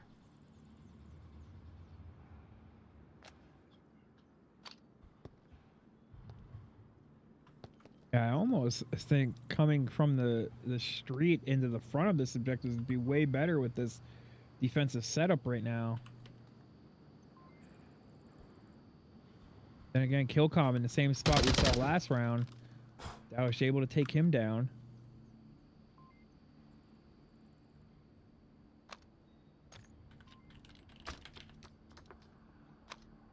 Gets a confirm grenade out there as well. And again, gonna have to go up against the likes of PB, who's here. Doesn't catch the cross again, Dalish. Missing that angle, but still the 1v2 now. Actually, the 1v1 aside of Beans is down. Don't know if he'd be able to sneak in there and get a cap, but there is definitely the potential for it. But no, he decides to get the kill instead.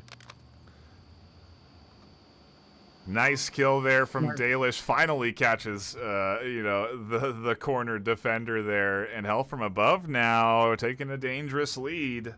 3-1. I do think we got a host from VR Master League. A shout out to our Echo Arena friends over there. We appreciate you. And welcome you into some Onward. What you're watching is an Onward Rookie Boot Camp. This is the all rookie teams new to playing Onward competitively, have been practicing since the end of Season 10 in some cases, and are now playing, and hopefully we'll see some of these squads in Season 11. Certainly curious to see how this turns out, because this has been a this has been a really nice even match here for the final round of this group stage of the tournament. That was our first MARSOC point so far on this map. And we do have some other information in. We have scores from the other games. And it looks like Air 404 took their win and have swept the tournament 5-0. Crazy. For first place. Yeah, definitely going to be the team we want to watch going into tomorrow, which will be the Rookie Boot Camp Finals at 9 a.m. Pacific Standard, 12 Eastern. And yeah, the winner of this is going to be going up against Error 404. So far, Hell from Above poised to take the round. We'll see if they can do it as we get in, the map as we get into round number 5.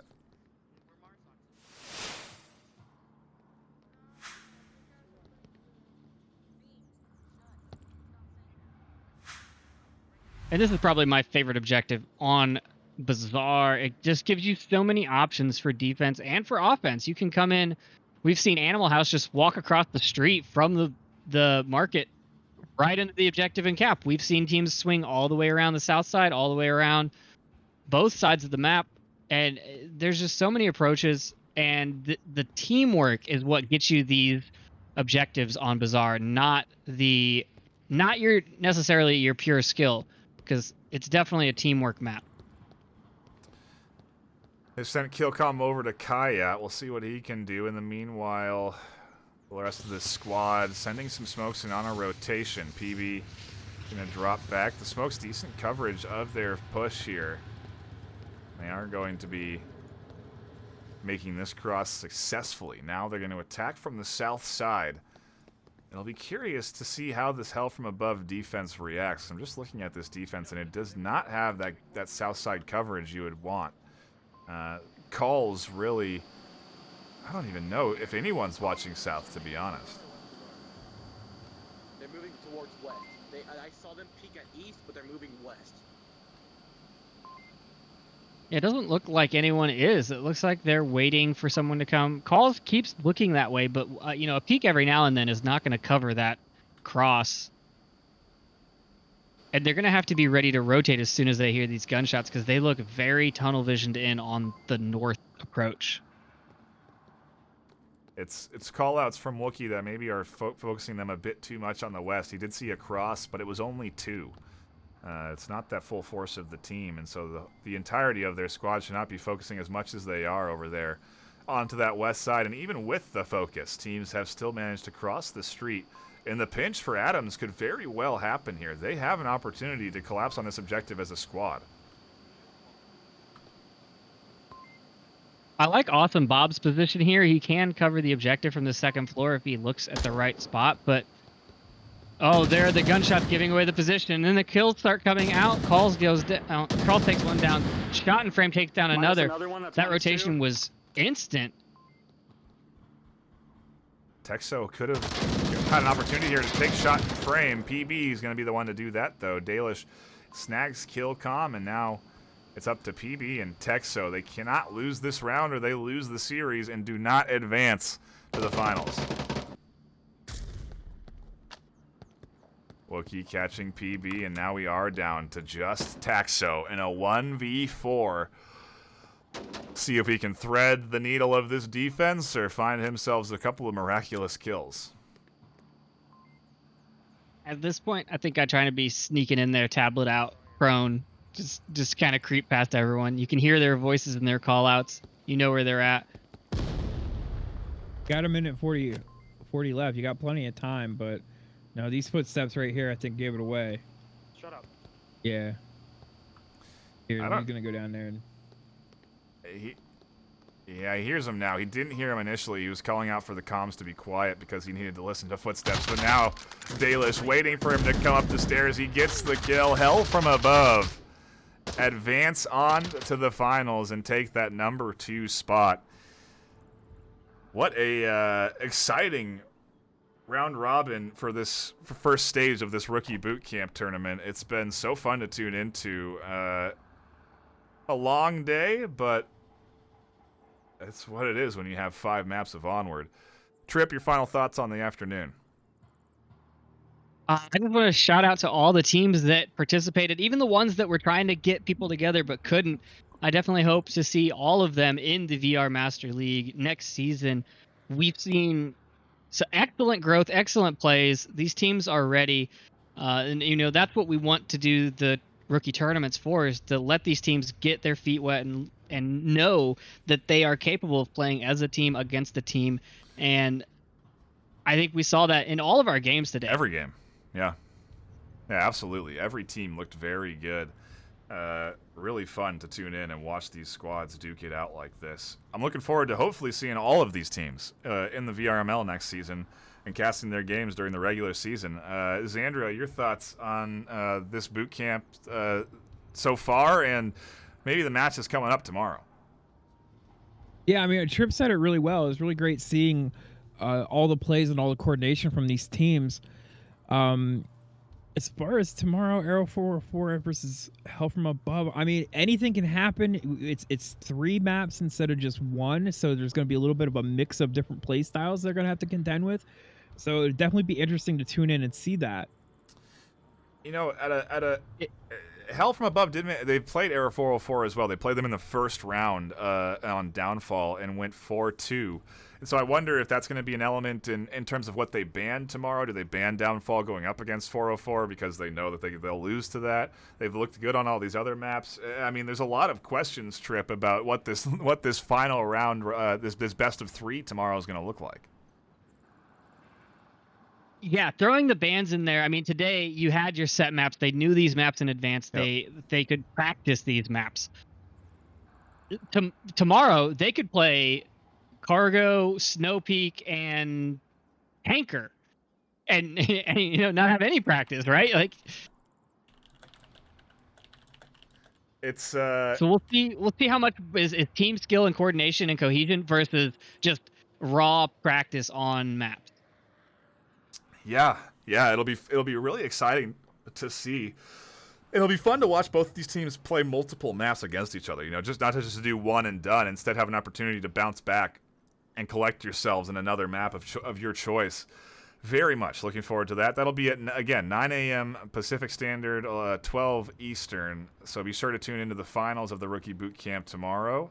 And I think that's going to be it from us here on the caster desk. A shout out to everyone that has tuned in today and followed us along for this journey of 5 maps. It has been a lot of fun. Shout out to all the teams again for competing. We do appreciate you. Shout out to my 2 casters, Triple Nipple and Xandria, for joining me on the desk today. And a shout out to all the mods that have put this together. I know Trip's been doing a lot of the work, but there's been a lot of others that have been putting in a lot of effort here to make this tournament organized. And this went real smooth, despite some delays in time. That was just because games went long, and that's what happens in these events. And so, you know, I'm very happy with how this went, and it was a lot of fun to do. We'll see you all tomorrow, again, at 9 a.m., 12 Eastern. Don't miss it. Until then, my name's been Nightfire. That has been Triple Nipple. And my co-caster, Xandra. We will see you guys all tomorrow. Bye-bye. Have a good night, everybody.